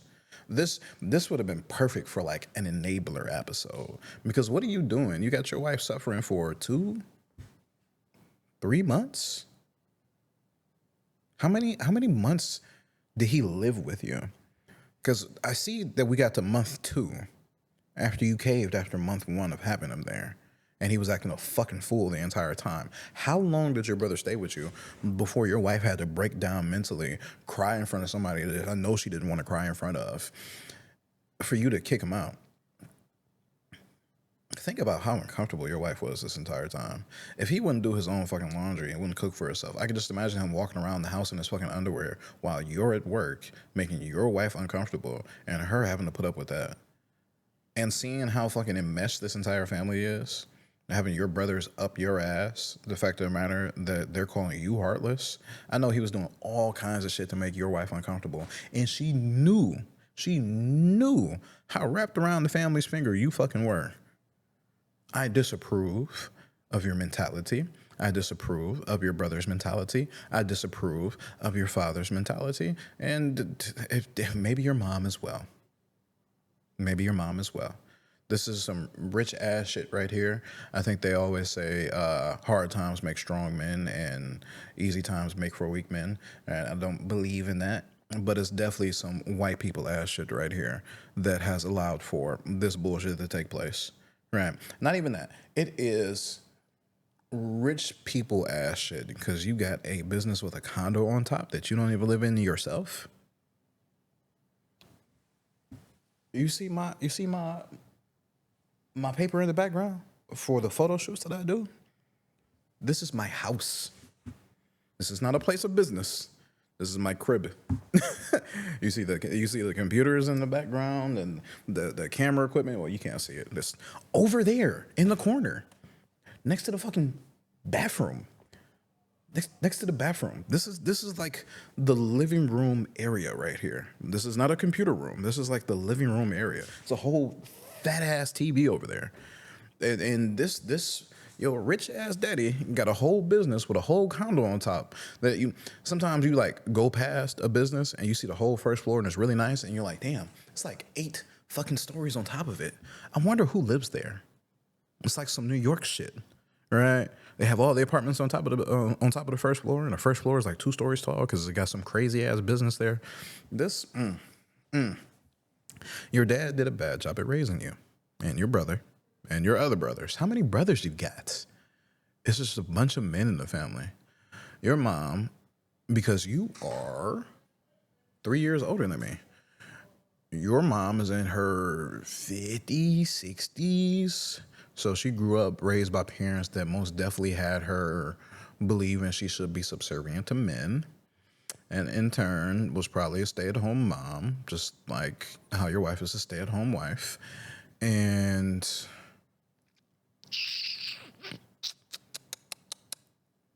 yeah, I can see it. I can see it. I can see it. My words aren't coming out, but I can see it. Yeah. Your mom was a stay-at-home mom, raised to be subservient, and had an entire family full of 5 boys. Just let them run around wild, didn't raise them well. There were no morals and values properly instilled into you, so that's when everybody started suffering mentally. Everybody was just left to their own fucking devices. This right here is unacceptable. Unacceptable. Your wife would probably dip if she had the money to. Your wife would probably dip if she had the money to. You're not even like a trustable person now. Let's top comments by Lord_Buff74. You're the asshole to your wife. He sounds like you knew exactly what was going to happen. You told your brother at the start he had a month. You laid down the rules and let him break them all. You let him stay longer, and it took him making her cry for you to finally kick him out. I can't even focus. I can't even focus. This is annoying. This is annoying. You your brother should have had money saved up to be able to move into his own spot when he got kicked out, especially when he was living in the condo. Did he even have to pay rent? He got gifted the condo. He got gifted the condo. He got gifted 3 vehicles. And your parents did such a bad job with you, with him. And I'm looking at this 8-year age gap with your wife. I'm so curious how long you've been with her. Right? Because here I am 3 years younger than you. Could I imagine getting with a 23-year-old? Ugh. Ugh. Ugh. People, the rule is you go down as much as you'll go up. And that number should be smaller depending on how young you are. The older you get, the max should be 10 years because anything outside of that is a generational gap. And when I say 10 years, I mean you're 40 plus. Not even 40, 40 plus. Because would I date a 41-year-old? No. God, no. Absolutely not. Absolutely not. But what I'm sure would a 40-year-old go after a 30-year-old woman? Yes, no 40-year-old man would. Men are just raised to be creepy predators. Creepy predators. They don't have enough socializing reinforcement to not respect age boundaries and to not build up age boundaries, to not find that it's weird going after someone younger. Most people who are married within like 2 years of their age, I believe. 3 years of their age, I believe. Look it up for yourself, though. Never take what I say for a fact. When I'm talking like it's a fact, look it up yourself. Maybe it's outdated, right? Maybe what I saw was wrong. Maybe what I saw was old. Because I'm always have that caveat. Look this shit up yourself. By lemon_icing, mostly you're the asshole because you let him move in. Then when it got worse, you waited months before kicking him out. She got an agent, for fuck's sake. What an accomplishment. He actively sabotaged your wife's auditions. Your wife suffered due to your procrastination with mishandling your brother. See how my hair is all on my face again? I'm like, yo, what does that word say? NOP responds to this. I agree. I have a ton of regrets. I thought maybe it was my chance to help him down a better path, but I should have kicked him out sooner. No. If you thought that you were going to help him down a better path, you would have told us how active you were in his life to help his mental health and to help him be diagnosed with whatever bullshit he has and making sure that he sticks to whatever rules and plans you have. But you just let this motherfucker run wild in your house like a goddamn gremlin. You're lying. Your parents raised you to be a pushover ass bitch to the environment of your family. Not even like to your brother, but to your family. You allow for this shit to happen. And I can't even consistently keep blaming your family because you're 34. You're married. You have a career and a house and a home. And you're helping your wife with her career by working as hard as you do, making as much money as you do, even if you don't work hard physically or mentally. Right? The excuses are meaningless to me. Meaningless. You need therapy to work through all the bullshit and all the what's the word I'm looking for? All the because I can make it real simple. The wrongness that was bred into you. What's the word I'm looking for? I'm drawing a blank. I'm sorry, you guys. I need to just have a thesaurus on hand and read some crazy ass 5-syllable word, and y'all can just be like, huh? And I can be like, Google it. That's the word of the day. Let me stop. Fantastic _sample 2423 response to OP. It's so hard to cut off family when you hope they might finally turn around. When mental illness takes over, it's often after great memories were made in childhood, and it's complicated. I hope things work out for you and your wife, and for her professionally. Ideally, your brother chooses to get the help he needs. In my opinion, not the asshole. Your brother needs an inpatient mental health rehabilitation. Oh, hopefully he'd go voluntarily. And they got 1.2K upvotes with 2 awards off that puppy. I don't know. Ooh. Here I am thinking, I don't know. I'm like actively going through my thoughts. But Blue Flash immediately responds to fantastic sample. Blue Flash 775 with 244 upvotes says, OP, see the post above from the 2 mental health experts. He does not have a mental illness. You've all enabled his dreadful behavior his whole life, and he uses it to demonstrate reprehensible behavior.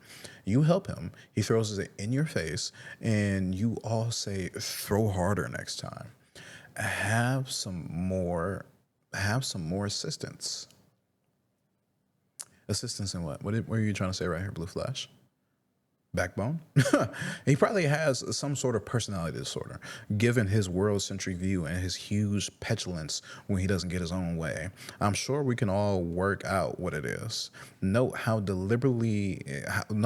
deliberately makes a lot of noise to sabotage your wife, whose crime is to not baby him and do his washing, etc.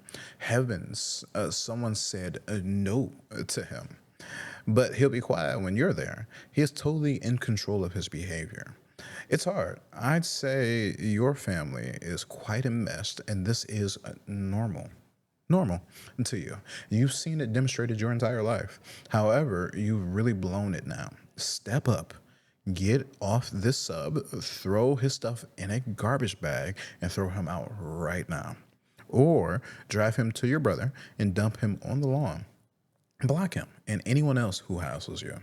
Then go home and ask your wife what she would like for you to do for putting her in this awful position in her own house for months. Time for him to grow up. Or not your monkeys. And also, it's time for you to grow up. Yeah, he needs therapy bad. But a scary dot says the thing. You do realize a personality disorder is a mental illness. Yeah. But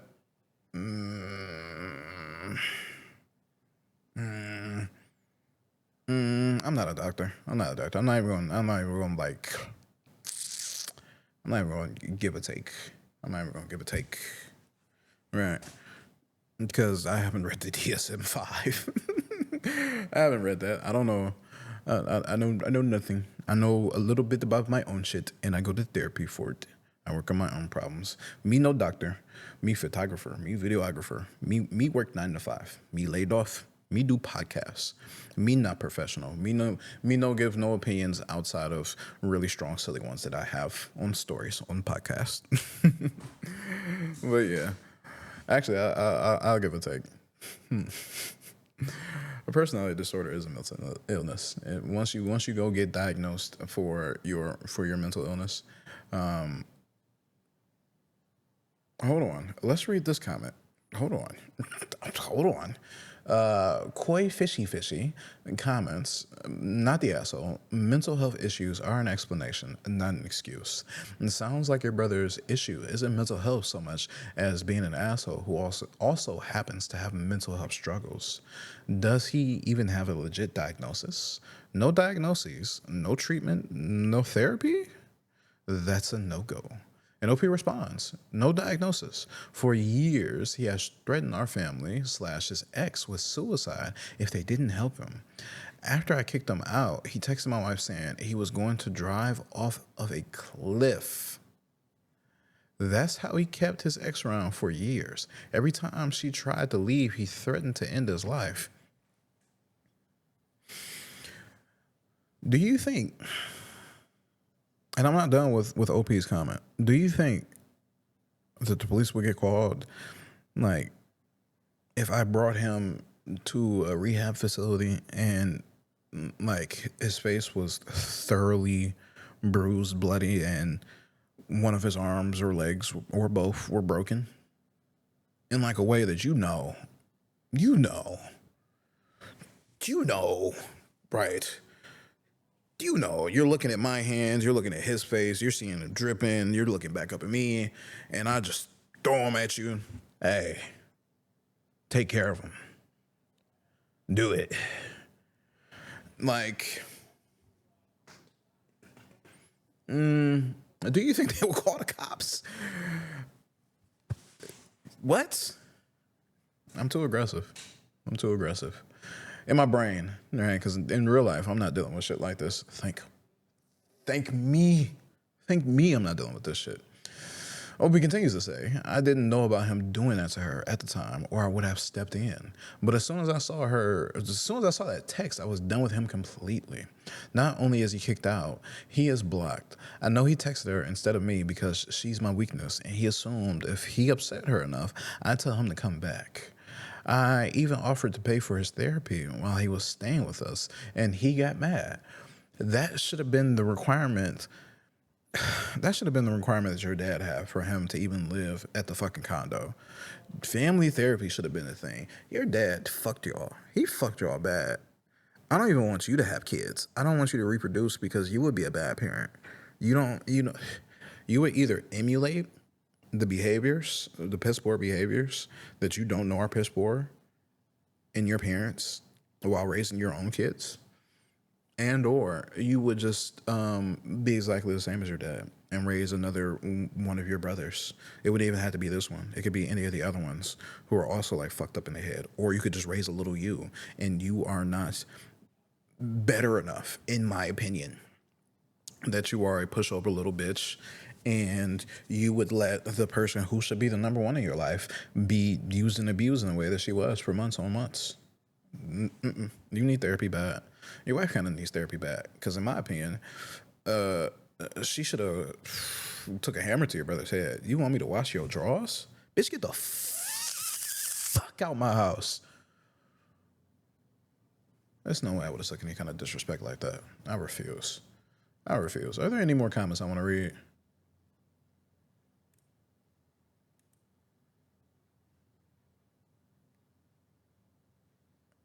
I don't think so.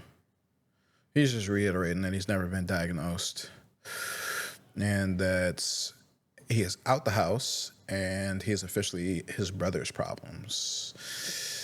We have no update at the moment, but because the brother is blocked, maybe the other brothers will be blocked in the future. Who knows? And we're done with this story. And again, OP is a fucking loser asshole. T needs therapy. I just sounded like a fly in your ear, didn't I? We got a classic here. It's going to make you absolutely pissed off. I'm sorry in advance if you get triggered, but at the same time, I read this and then I was like, oh, I remember this. And then I was like,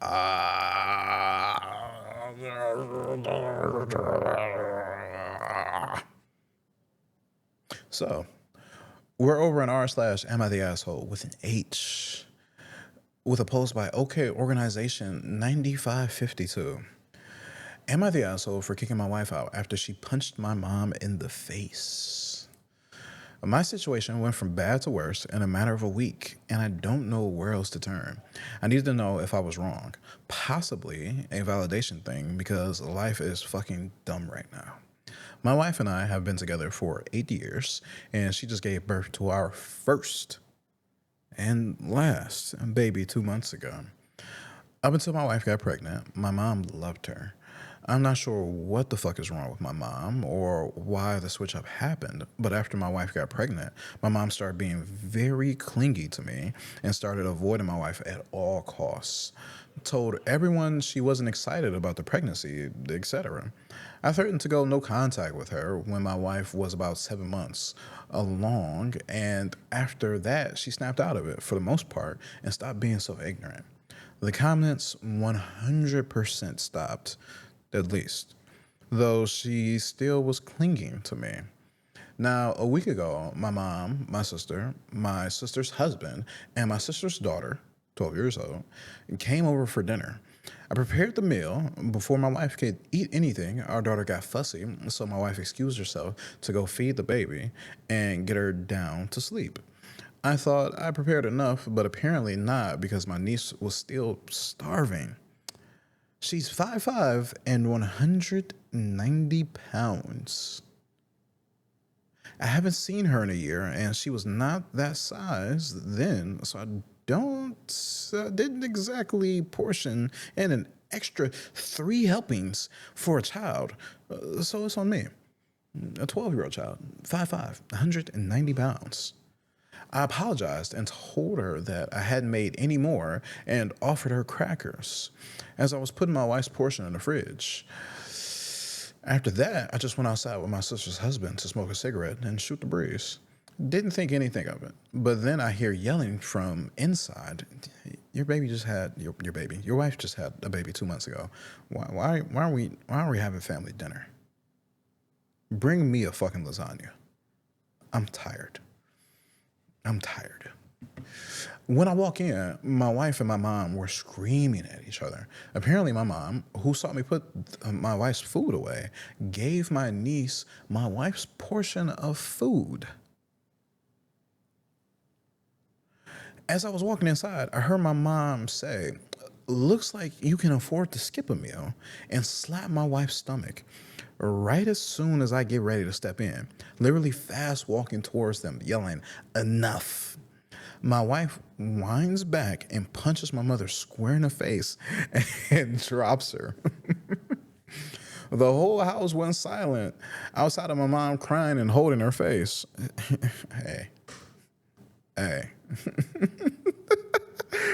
Oh my God. I tell everyone to get the fuck out. Immediately, everyone leaves and my wife just turns towards the counter and leans with her hands on the counter and face down, eyes closed. I look at my wife and say, "You too, leave now." She says, "Really?" She's crying at this point. I say a clipped, "Yep."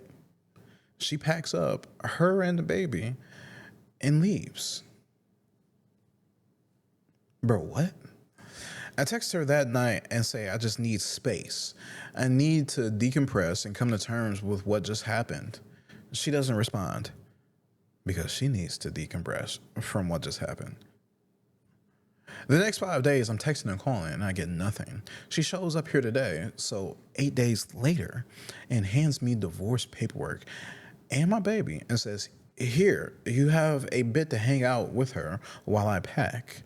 Where I'm breastfeeding, we can work out a visitation schedule that is either at your place or my mother's until she will take a bottle." Excuse me. I had to belch as I was speaking. Excuse me. I told her that's not what I want. I don't want to separate. I just needed time to process her punching my mother in the face. She said, "You needing time to process gave me time to process the fact that I refused to be in this situation any longer." I defended myself. I initially felt bad and remorseful, but you making me leave when I needed you made me see more clear. I'm done. I'm sorry for what I did, but there's no fixing this. She refused to speak to me at all the rest of the time that she was here. My house feels so empty, and I don't know what to do. Am I the asshole for making her leave after she punched my mom? I just needed some fucking space. I know too much. I know too much. I know too much. Because I've already read the story. Let's see if I can't read a top comment that won't spoil the edits or the updates. Just to let you know, OP did not respond to any of these comments whatsoever. Top comment by Nickel Pickle 2018. Nickel, you got a pickle? Let me get a pickle for a nickel. Or is that just how much pickles cost back in 2018? Were they a nickel? They got 12K upvotes for this comment. Oh my God. Processing what happened is one thing, but not supporting your wife and kicking her out is another. Your mom is out of line. If you would have checked her a long time ago, it wouldn't have gotten to this point. Your mom treated your wife poorly because you allowed it. Even your mom's text that she sent you shows that she thinks it's okay to disrespect your wife. I guarantee your wife has been putting up with your mom's crap for a long time. She's had enough. You're not going to win her back. Rude Flamingo 5420 responds to that with 5.1k upvotes. This 100%. I understand some people need space, but kicking your wife out is a whole other spectrum of assholeness. He could have gone for a walk and processed shit. Kicking wife out is just... He deserves this divorce, unfortunately. He's definitely the asshole. Yeah. You did not handle the situation that was going on within your house, within your family, with your family members, not your wife's family members, your family members. Even though technically it's your wife's family members now legally through marriage or whatever, and y'all got a kid together, it's your mom. It's your mom. You should have mushed her fucking face as soon as she started acting crazy. This clingy shit is enmeshment. It is enmeshment. I don't know the word I'm looking for. It is a syndrome, a complex, but I think it's normally from the boy's side. Hold on, let me see. Is it Oedipus? Oedipus complex? Is that what I'm looking for? Is that what I'm thinking of? In the classical psychoanalytical theory, the Oedipus complex is a son's... Nope, that is not that. What is the opposite? What is the opposite? Let me go back. Let me see. Opposites of... Is it the Electra complex?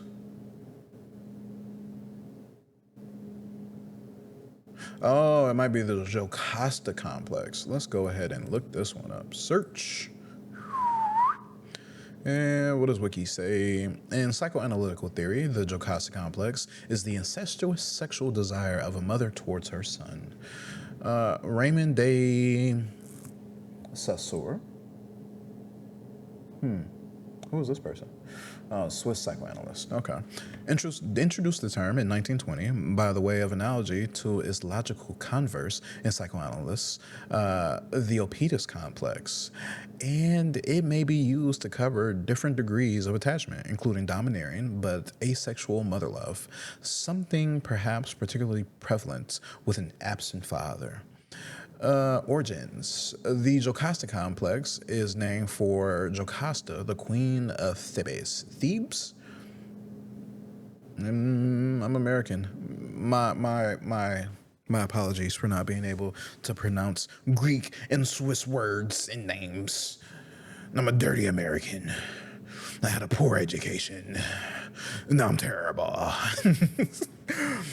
The queen of the Queen of Thebes, who unknowingly married her son Oedipus. Oh, it ties full circle.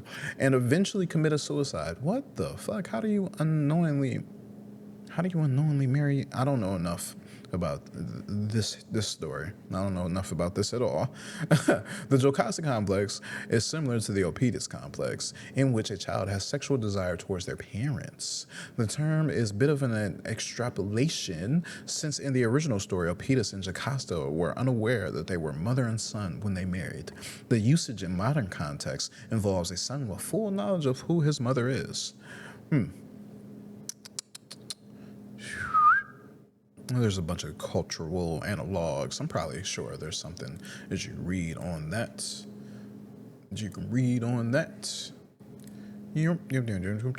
Let's go back to the story, because there's an edit to the story. There's an edit. Since y'all got that down pack, right? That clinginess, that lashing out at the wife, now that she has a kid on the way, she absolutely raised her son to be the partner that she wished she had rather than her own husband. But you know, it's that fact of the matter that women get raised in such subservient roles that they don't have shit. They don't even get to pick their partners for real. They have to go with whatever's available at the time so that they can live. Edit to add. For the record, I am team wife. Bitch, I'm team Jacob. All right? at least until the last book. Because what is that imprinting shit? My mom deserved it wholeheartedly, and I've blocked her completely from my life. I'm literally just needed time to process what happened. My wife is a lot of things. Violence is not one of them. So this came completely out of left field and would not have happened without her being provoked. After it all happened, my mom sends me a text saying, "See, I told you she was crazy. That fat bitch doesn't belong in our life." Our? You see now? You see why I couldn't read all the comments? Our life, bitch, you crazy bitch. I'm willing to bet she purposely tried to set my wife off. So no, I'm on my wife's side 100%. I truly just needed to process what happened, and my wife took it as me giving up on her, not defending her, and throwing her out, and our baby. Which did essentially happen because I knew she had to take the baby when I kicked her out.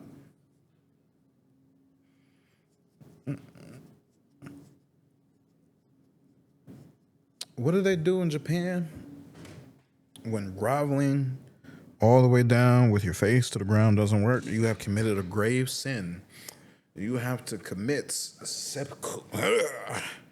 Right? You gotta gut your innards out.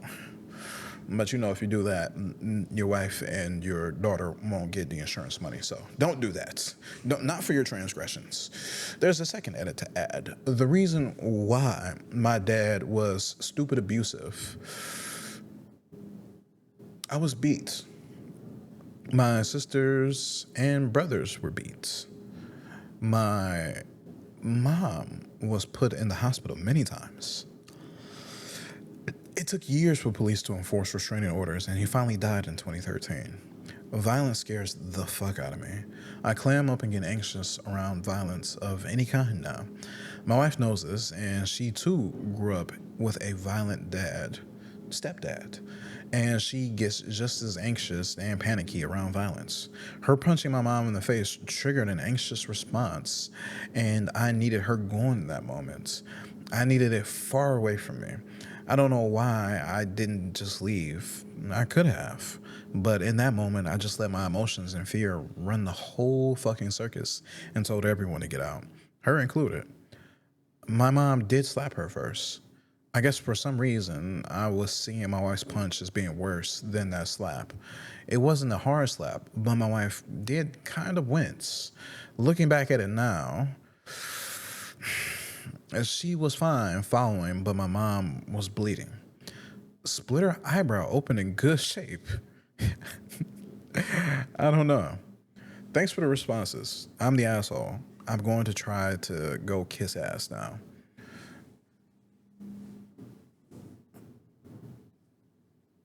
We're going to read like one or two comments, and then we get the wife's side of the story.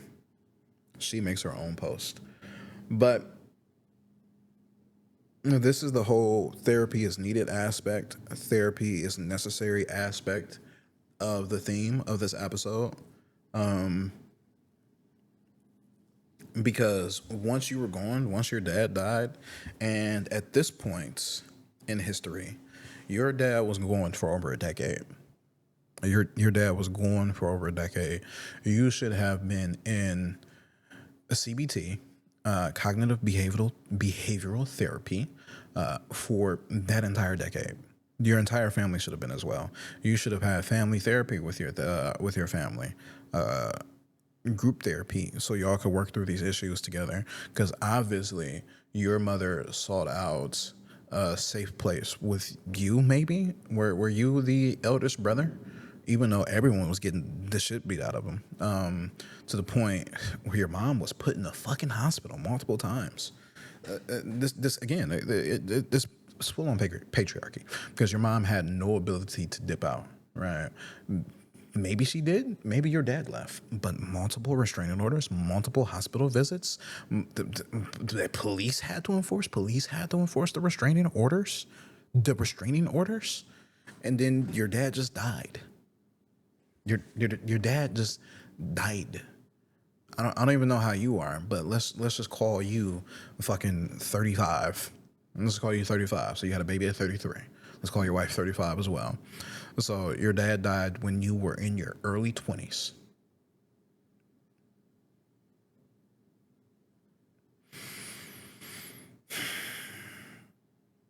You were 23.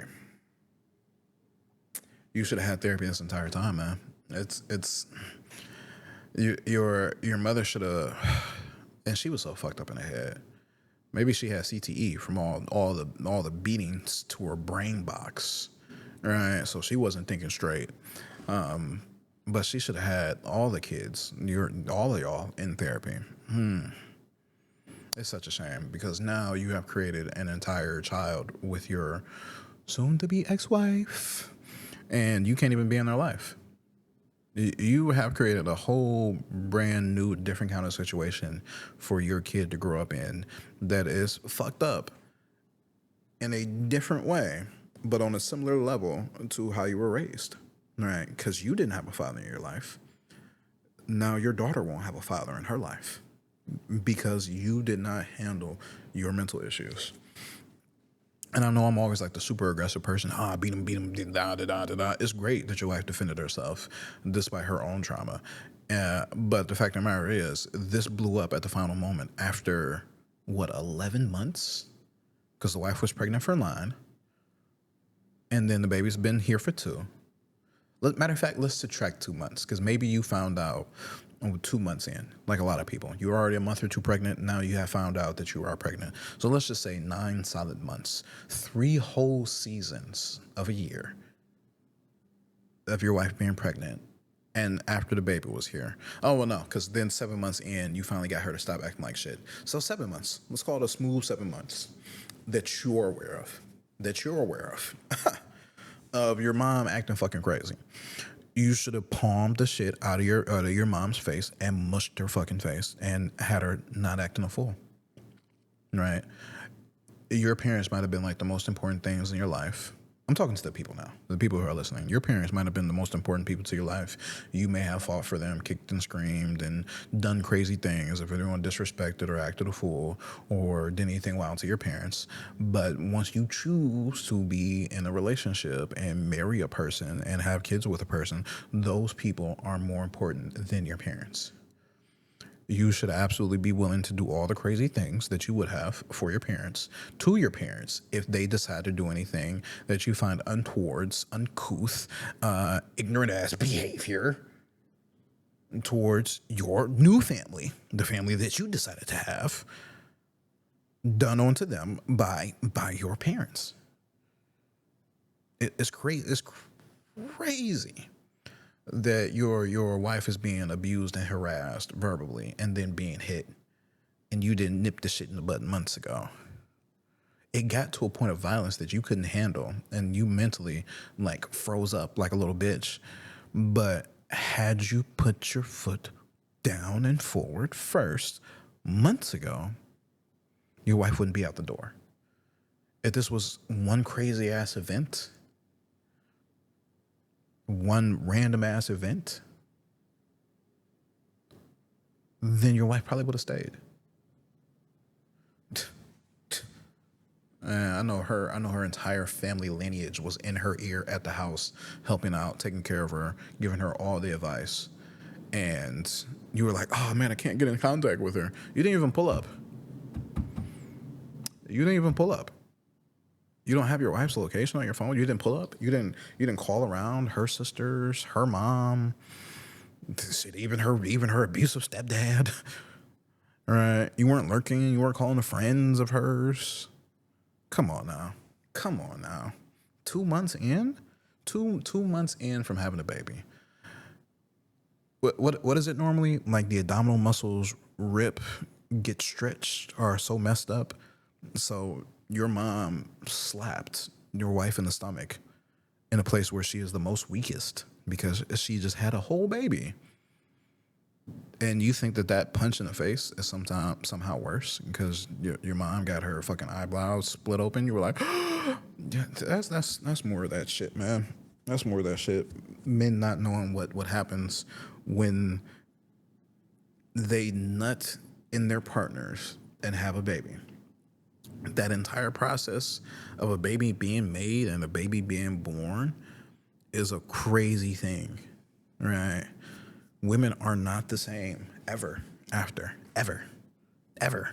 Just the fact of the matter that 10 to 15 years on a minimum, because there is not enough data, there are not enough studies, that there is genetic material of the baby still within inside the wife that causes whole entire complications, them to come up and essentially not even genetically be like the fucking same afterwards. They're a whole different person after birth. Fuck some weak muscles, some ripped, tore abdominal muscles. Genetically, they are different. So I was gonna read some more comments. We're gonna go straight to the wife's story. We're over in r/am I the asshole with a post by a deleted user.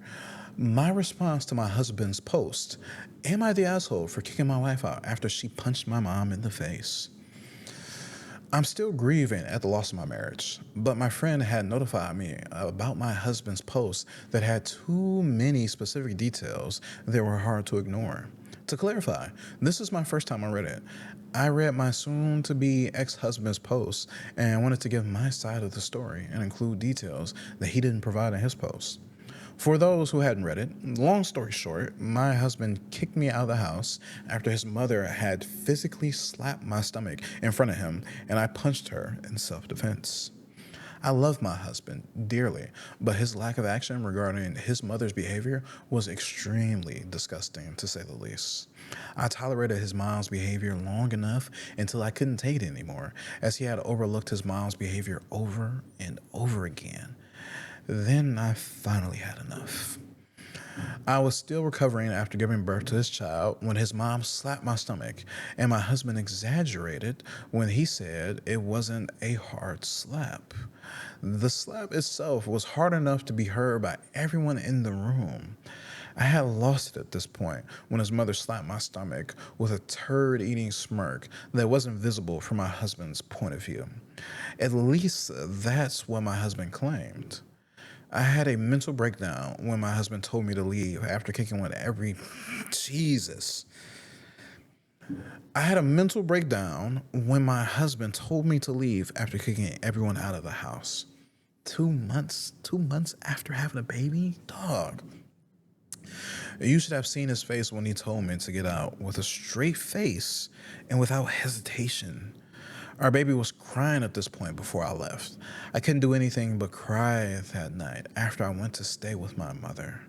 His mother sent me a text mockingly saying, "I'm going to file charges against you for assault, you fat little whore.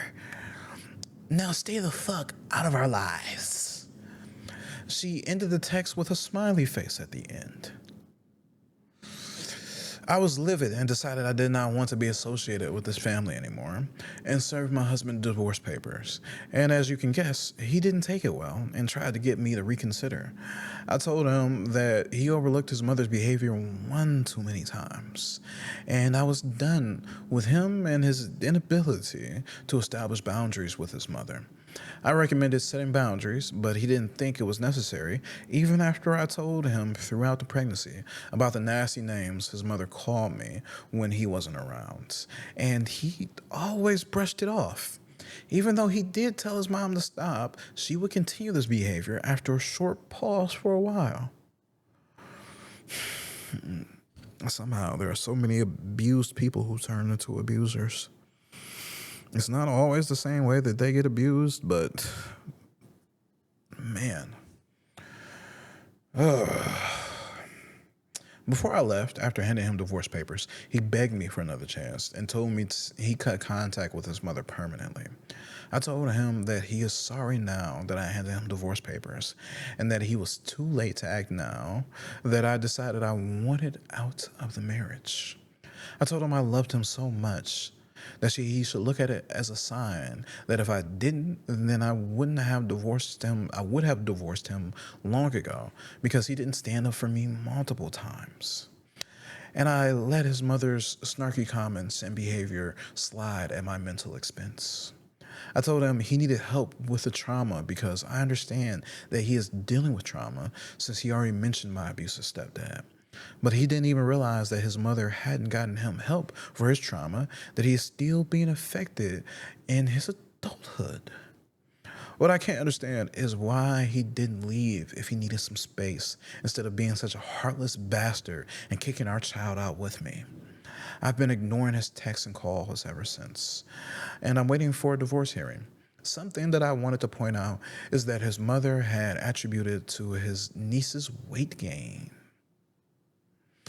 Since she lives with my husband's sister to save money, I, once again, told my husband about his niece's weight gain, that it's concerning that she weighs 190 pounds at such a young age. And she was indeed not that weight before. On the day of the incident, I was making the niece's second portion of food, and then my husband's mother came towards me and snatched the plate out of my hands and said, "I'll do it myself. Let me take care of it."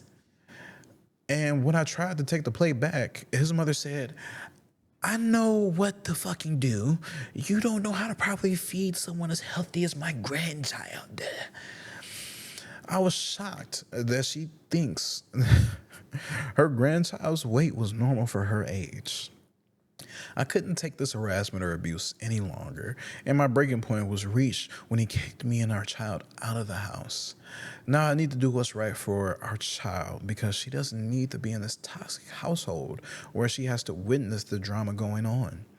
My soon-to-be ex-husband wants us to do marriage counseling, to which I have refused to do so because I am done with him. I'm starting to feel slightly guilty with his begging and gaslighting. I just want to be done with him. I blocked him as recommended by my lawyer, but he keeps reaching out through his other family members and siblings. What should I do to make him go away until the divorce hearing? And since this is a deleted user, I can't unfortunately find any comments by this OP, which is the wife.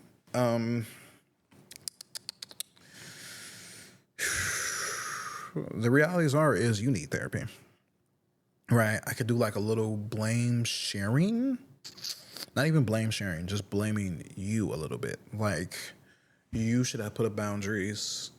You should have, how do I word this in such a way? It's not like me being a super dick. I'm fine with being a dick, but not a super dick in this story because the wife is the victim.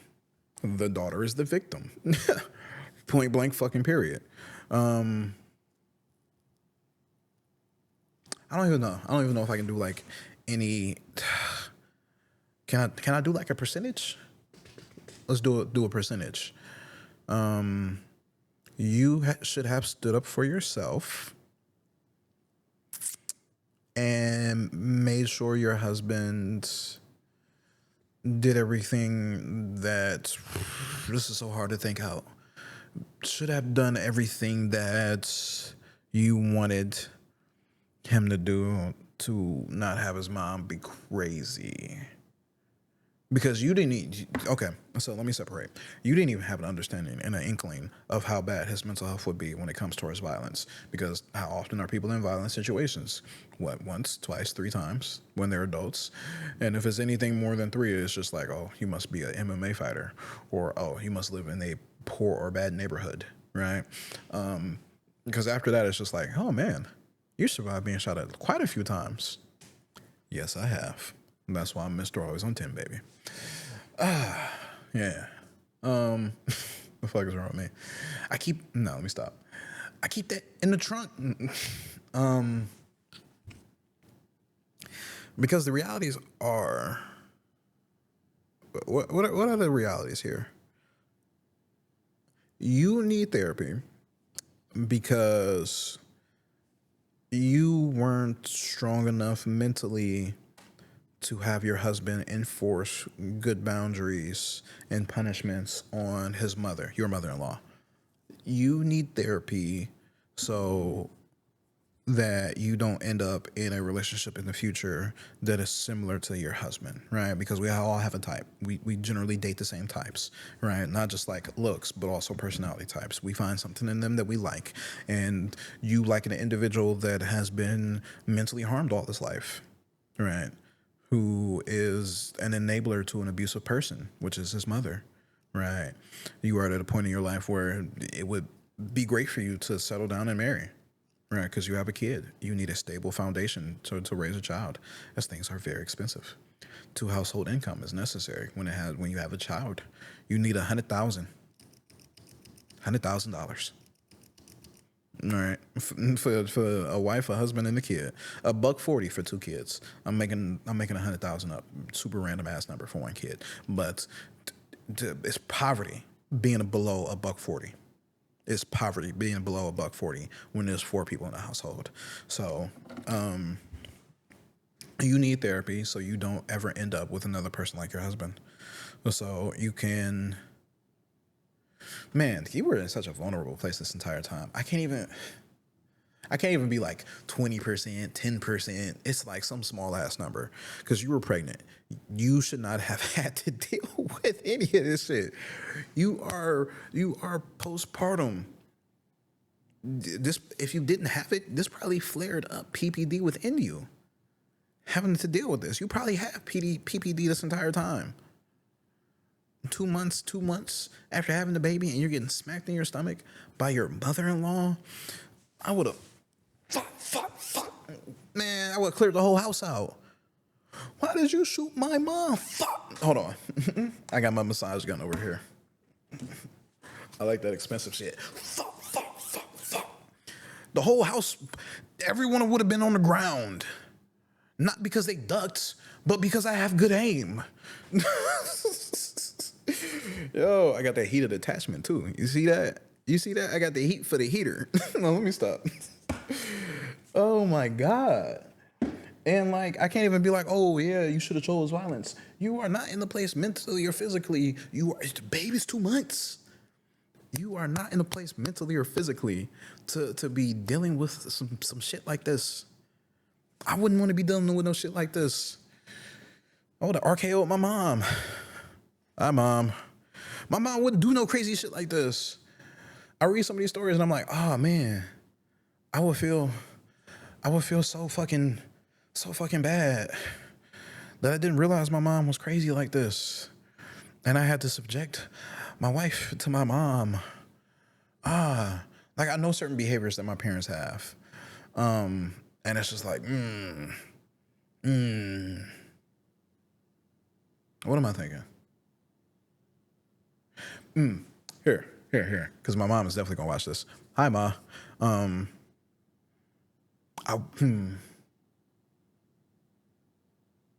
do I word this in such a way?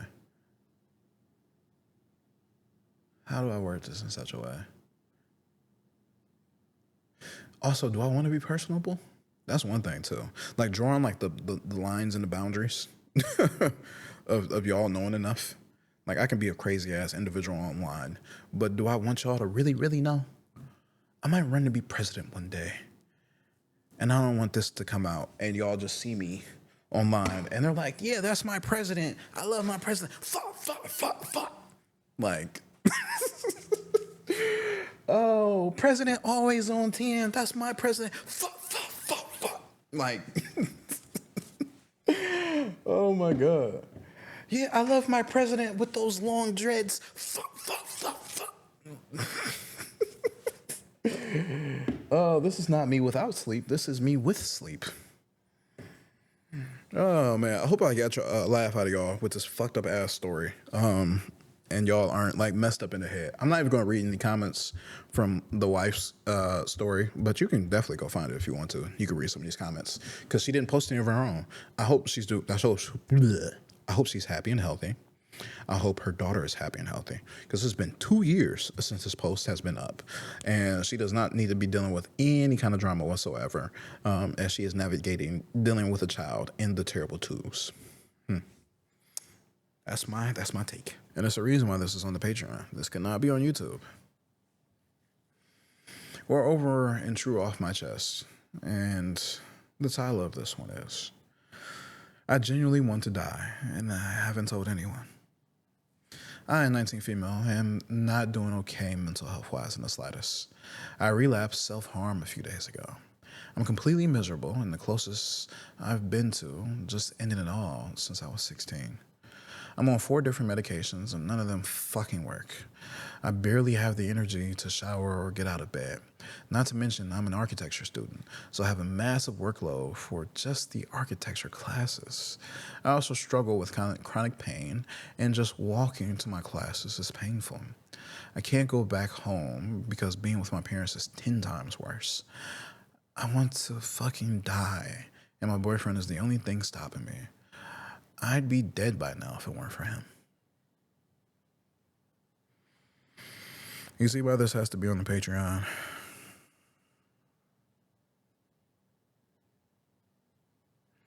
Her parents are disgusting people. I damn near crashed out like how Crash Bandicoot be crashing when he's spinning around reading these damn stories for Patreon. I am drained. I am drained. I'm glad we're going into our last story for this episode. I'm glad that I got some real sleep because that shit was necessary. That shit was necessary. I'm shaking my head like this. That shit was necessary. You know how sometimes you shake your head and you go left to right when they should be up and down, right? Because you're agreeing, not disagreeing. Dog, these stories are insane sometimes. The things that people go through in life, it's just so messed up. It's so messed up. I'm glad that my problems don't compare to some of the people in these stories that I'm reading. And I'm glad for you guys sticking around with me, being here at the very last story. I appreciate you greatly. We're over in r/am I the asshole with a post about altruistic _elk _2172. Am I the asshole for not telling my brother that my wife's cousin would possibly be at the wedding? My 27 male little brother Denny, 22 male, used to date my wife's cousin Barkley, 24 male, back in high school. You are terrible at coming up with nicknames, fake names for people in your stories. You are the asshole just for that. To say it ended badly is an understatement. He was extremely abusive, and it was a really hard time for my brother. My brother joined up with the Marines when he left high school, and after a lot of therapy, seems to be a lot better now. Oh my God. Me and my wife had our wedding 2 weekends ago, and as far as we knew, Barkley wasn't coming and wasn't invited. By the time we found out if he was even in town until the night before the wedding, her aunt just invited him without telling us. We told her no, and we thought it was understood, so I didn't say anything to Denny. He didn't show up during the actual wedding, but he had the nerve to show up at the reception. He apparently made a beeline to Denny and his current boyfriend just to say hi.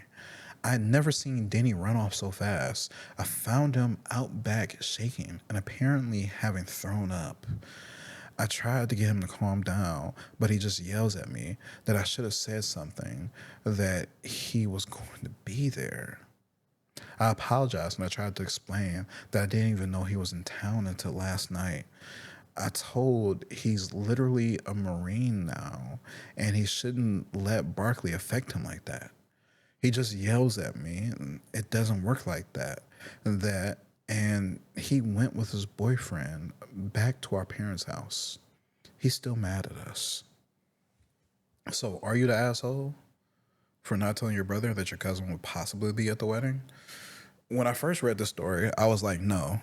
But I can see that the majority of people absolutely voted yes. I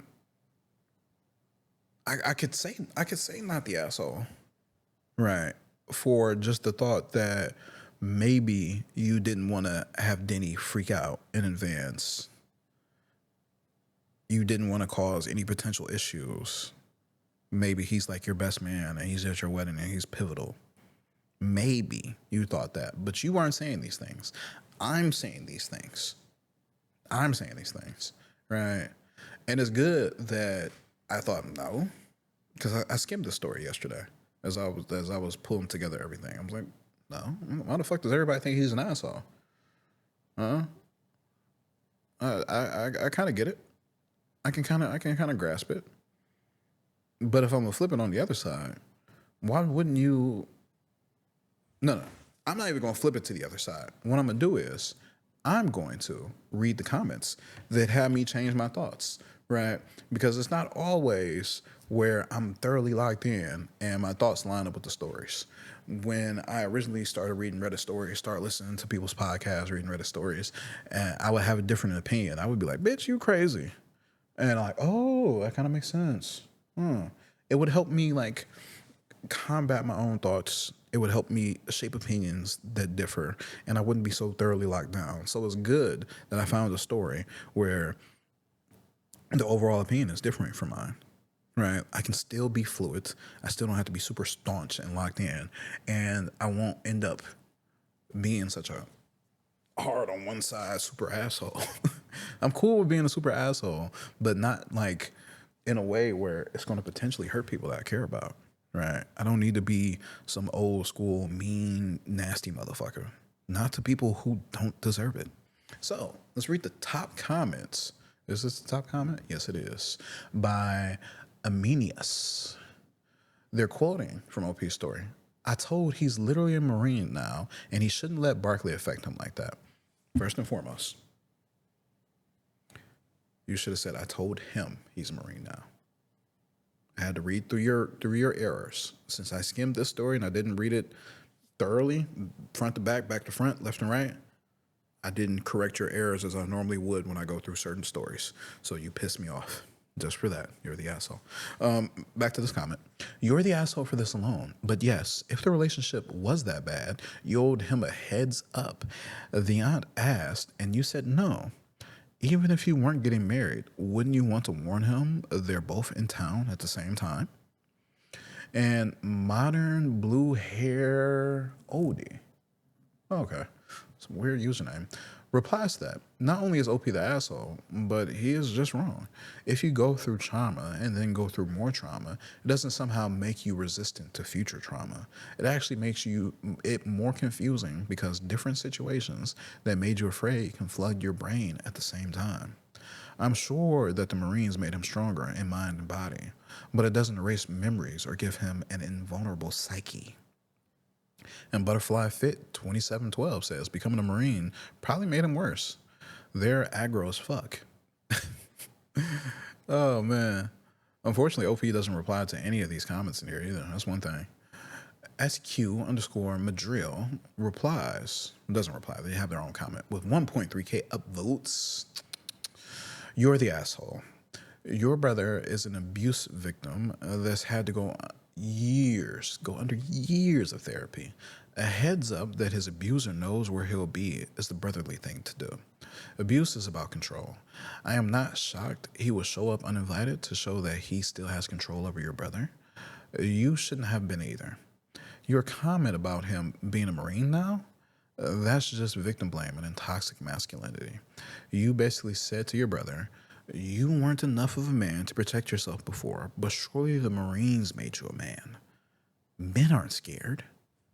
You suck. Yitziki drops a comment with 748 votes. You're the asshole. What you said to your brother about being a Marine, you may as well have told him, boys don't cry. That alone gets you. You're the asshole. If your aunt invited Barkley, these usernames, dog, not these usernames, these made up names.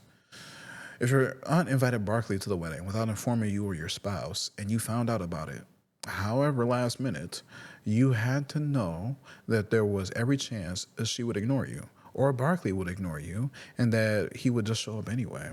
For that alone, you should have given your brother a heads up. I don't know if the wedding venue has security, but you should have informed them too. Unwanted wedding guests aren't exactly a rare problem. I don't think you made the appropriate effort to keep Barkley away. And the minute you knew he was back in town, you should have informed your brother regardless. Yeah. All right. Maybe it's like my thoughts of not thinking quick enough, but sometimes these situations hit fast. Sometimes people asking for advice, like in the moment. You don't get a lot of time to think about complex issues. And like my immediate thought was like, how was he the asshole? How was this guy? Because I can see the rating. I can see what the vote was before I even start reading the story. It says asshole in red at the very top. The title, then it says asshole. Then the story starts. That's how it goes. Right. And I was like, ooh, oh, he's the asshole. This must be a good story. And I started reading. I was like, how is he the asshole? Then I skimmed through the comments and I was like, oh, ooh. Now there was one comment I wanted to read here when I went to scrolling. Oh, man, let me see. Ooh. This isn't even the comment that I wanted, but let's go ahead and read this. Oh, there we are then. Drops a comment with 75 upvotes. You're the asshole. Your brother is a survivor of abuse. If your cousin had, for example, attacked your wife's sister in a non-consensual manner. I'm trying to censor this as I'm thinking on how to say it. Non-consensually attacked your wife's sister and then showed up at the wedding, would you be telling her to grow up and get over it when she's reacted exactly as most survivors of abuse will react when faced with their abuser? Seriously, man, look at yourself. This is appalling. You should never have put your brother in this situation in the first place. I hope your brother has the support he needs from his partner, friends, and job, because he sure isn't getting any from his own fucking brother. Maybe one day, your brother might be able to look at you in your face again and be in the same room as you, but I wouldn't count on it. You have lost your brother in favor of your wife's parents, siblings, son. Well done, buddy. Let's get them 75 upvotes and 1 award. Yeah, you're the asshole. If your wife knew, because you don't even talk about her. You don't even talk about what she thinks or what she thought or what she said. She might be the asshole. Your aunt is definitely the asshole. Your cousin is a supreme asshole. Honestly, you're the brother. You're the big brother, right? You're scrolling back to the top. You're the big brother by 5 years. 3 years older than Barkley. You should have stumped Barkley's head in. When you knew that your brother was being abused and ended in a bad situation, it's family. You could have kept this shit in the family. You could have absolutely stumped your cousin's head in. Oh, wait, this is your wife's cousin. Doesn't matter. This was almost some Sweet Home Alabama shit. You could have absolutely stumped you. Matter of fact, what does your wife think, dog? I want your wife's opinion on this. I'm really curious. This is your brand new wife. I am so curious. I wish she had a comment. Let me see. There was something here. I swore there was a comment.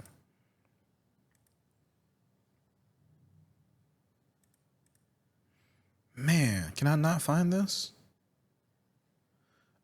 There was such a good comment. Maybe I'm misremembering. Because I swore there was like an actual Marine in the comments. And he said, like, yo, this is fucking unacceptable. I can't find it. My father's a Marine. My aunt is a Marine. I'm sure they would find this unacceptable. Just even on like some I don't want any drama at my wedding kind of shit. They would make sure that this kind of situation wouldn't happen, right? They would think ahead of a plan and be like, nah, right? I would for sure have security at my wedding, and I'm not a Marine, but raised by one, no, fuck no, no. I'm a thinker. I'm a planner. I like to think things out to the worst possibilities and the best possibilities that are like fantastical, mythical, and super imaginative possibilities and things. It's no. Man, I really thought I scrolled and saw somebody being a Marine. I really thought somebody dropped a comment saying that. I must have misread.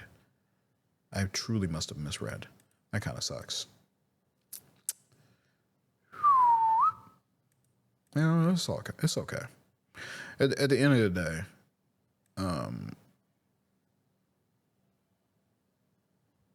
at the end of the day,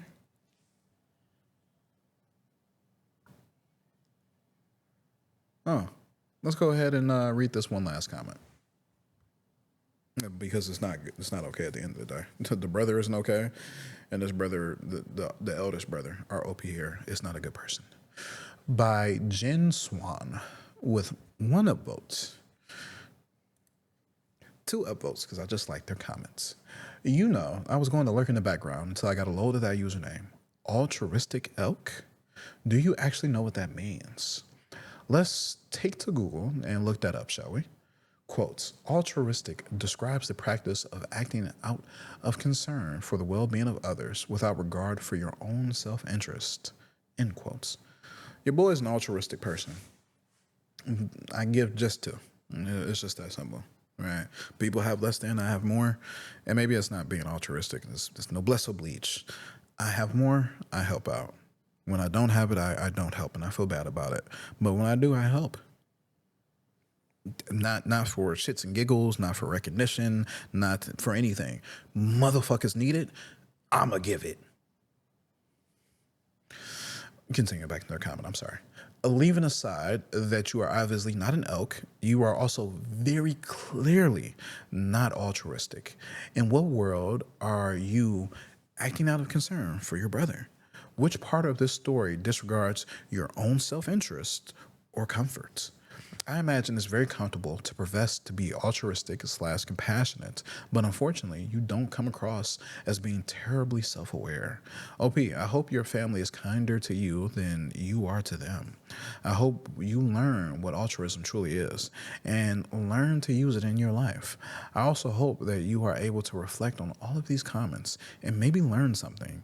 But this is Reddit, and I am less than hopeful. You're the asshole, but you don't have to be the asshole next time. Do better. And with that, I'm going to call it the end of this episode. Again, I am so sorry if you people were waiting to listen to me at 8 a.m. You are getting this puppy at 8 p.m. I love you for coming by. Give me money and subscribe to my Patreon. No, let me stop. Oh, shit. I want you beautiful, wonderful, intelligent people, and you poorly educated.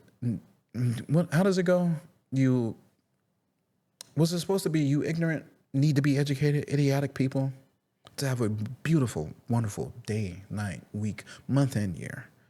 Thank you for listening to the Intelligent Idiots podcast. I have been your host, Mr. Always on 10, and I am still bad at my own catchphrases. Peace.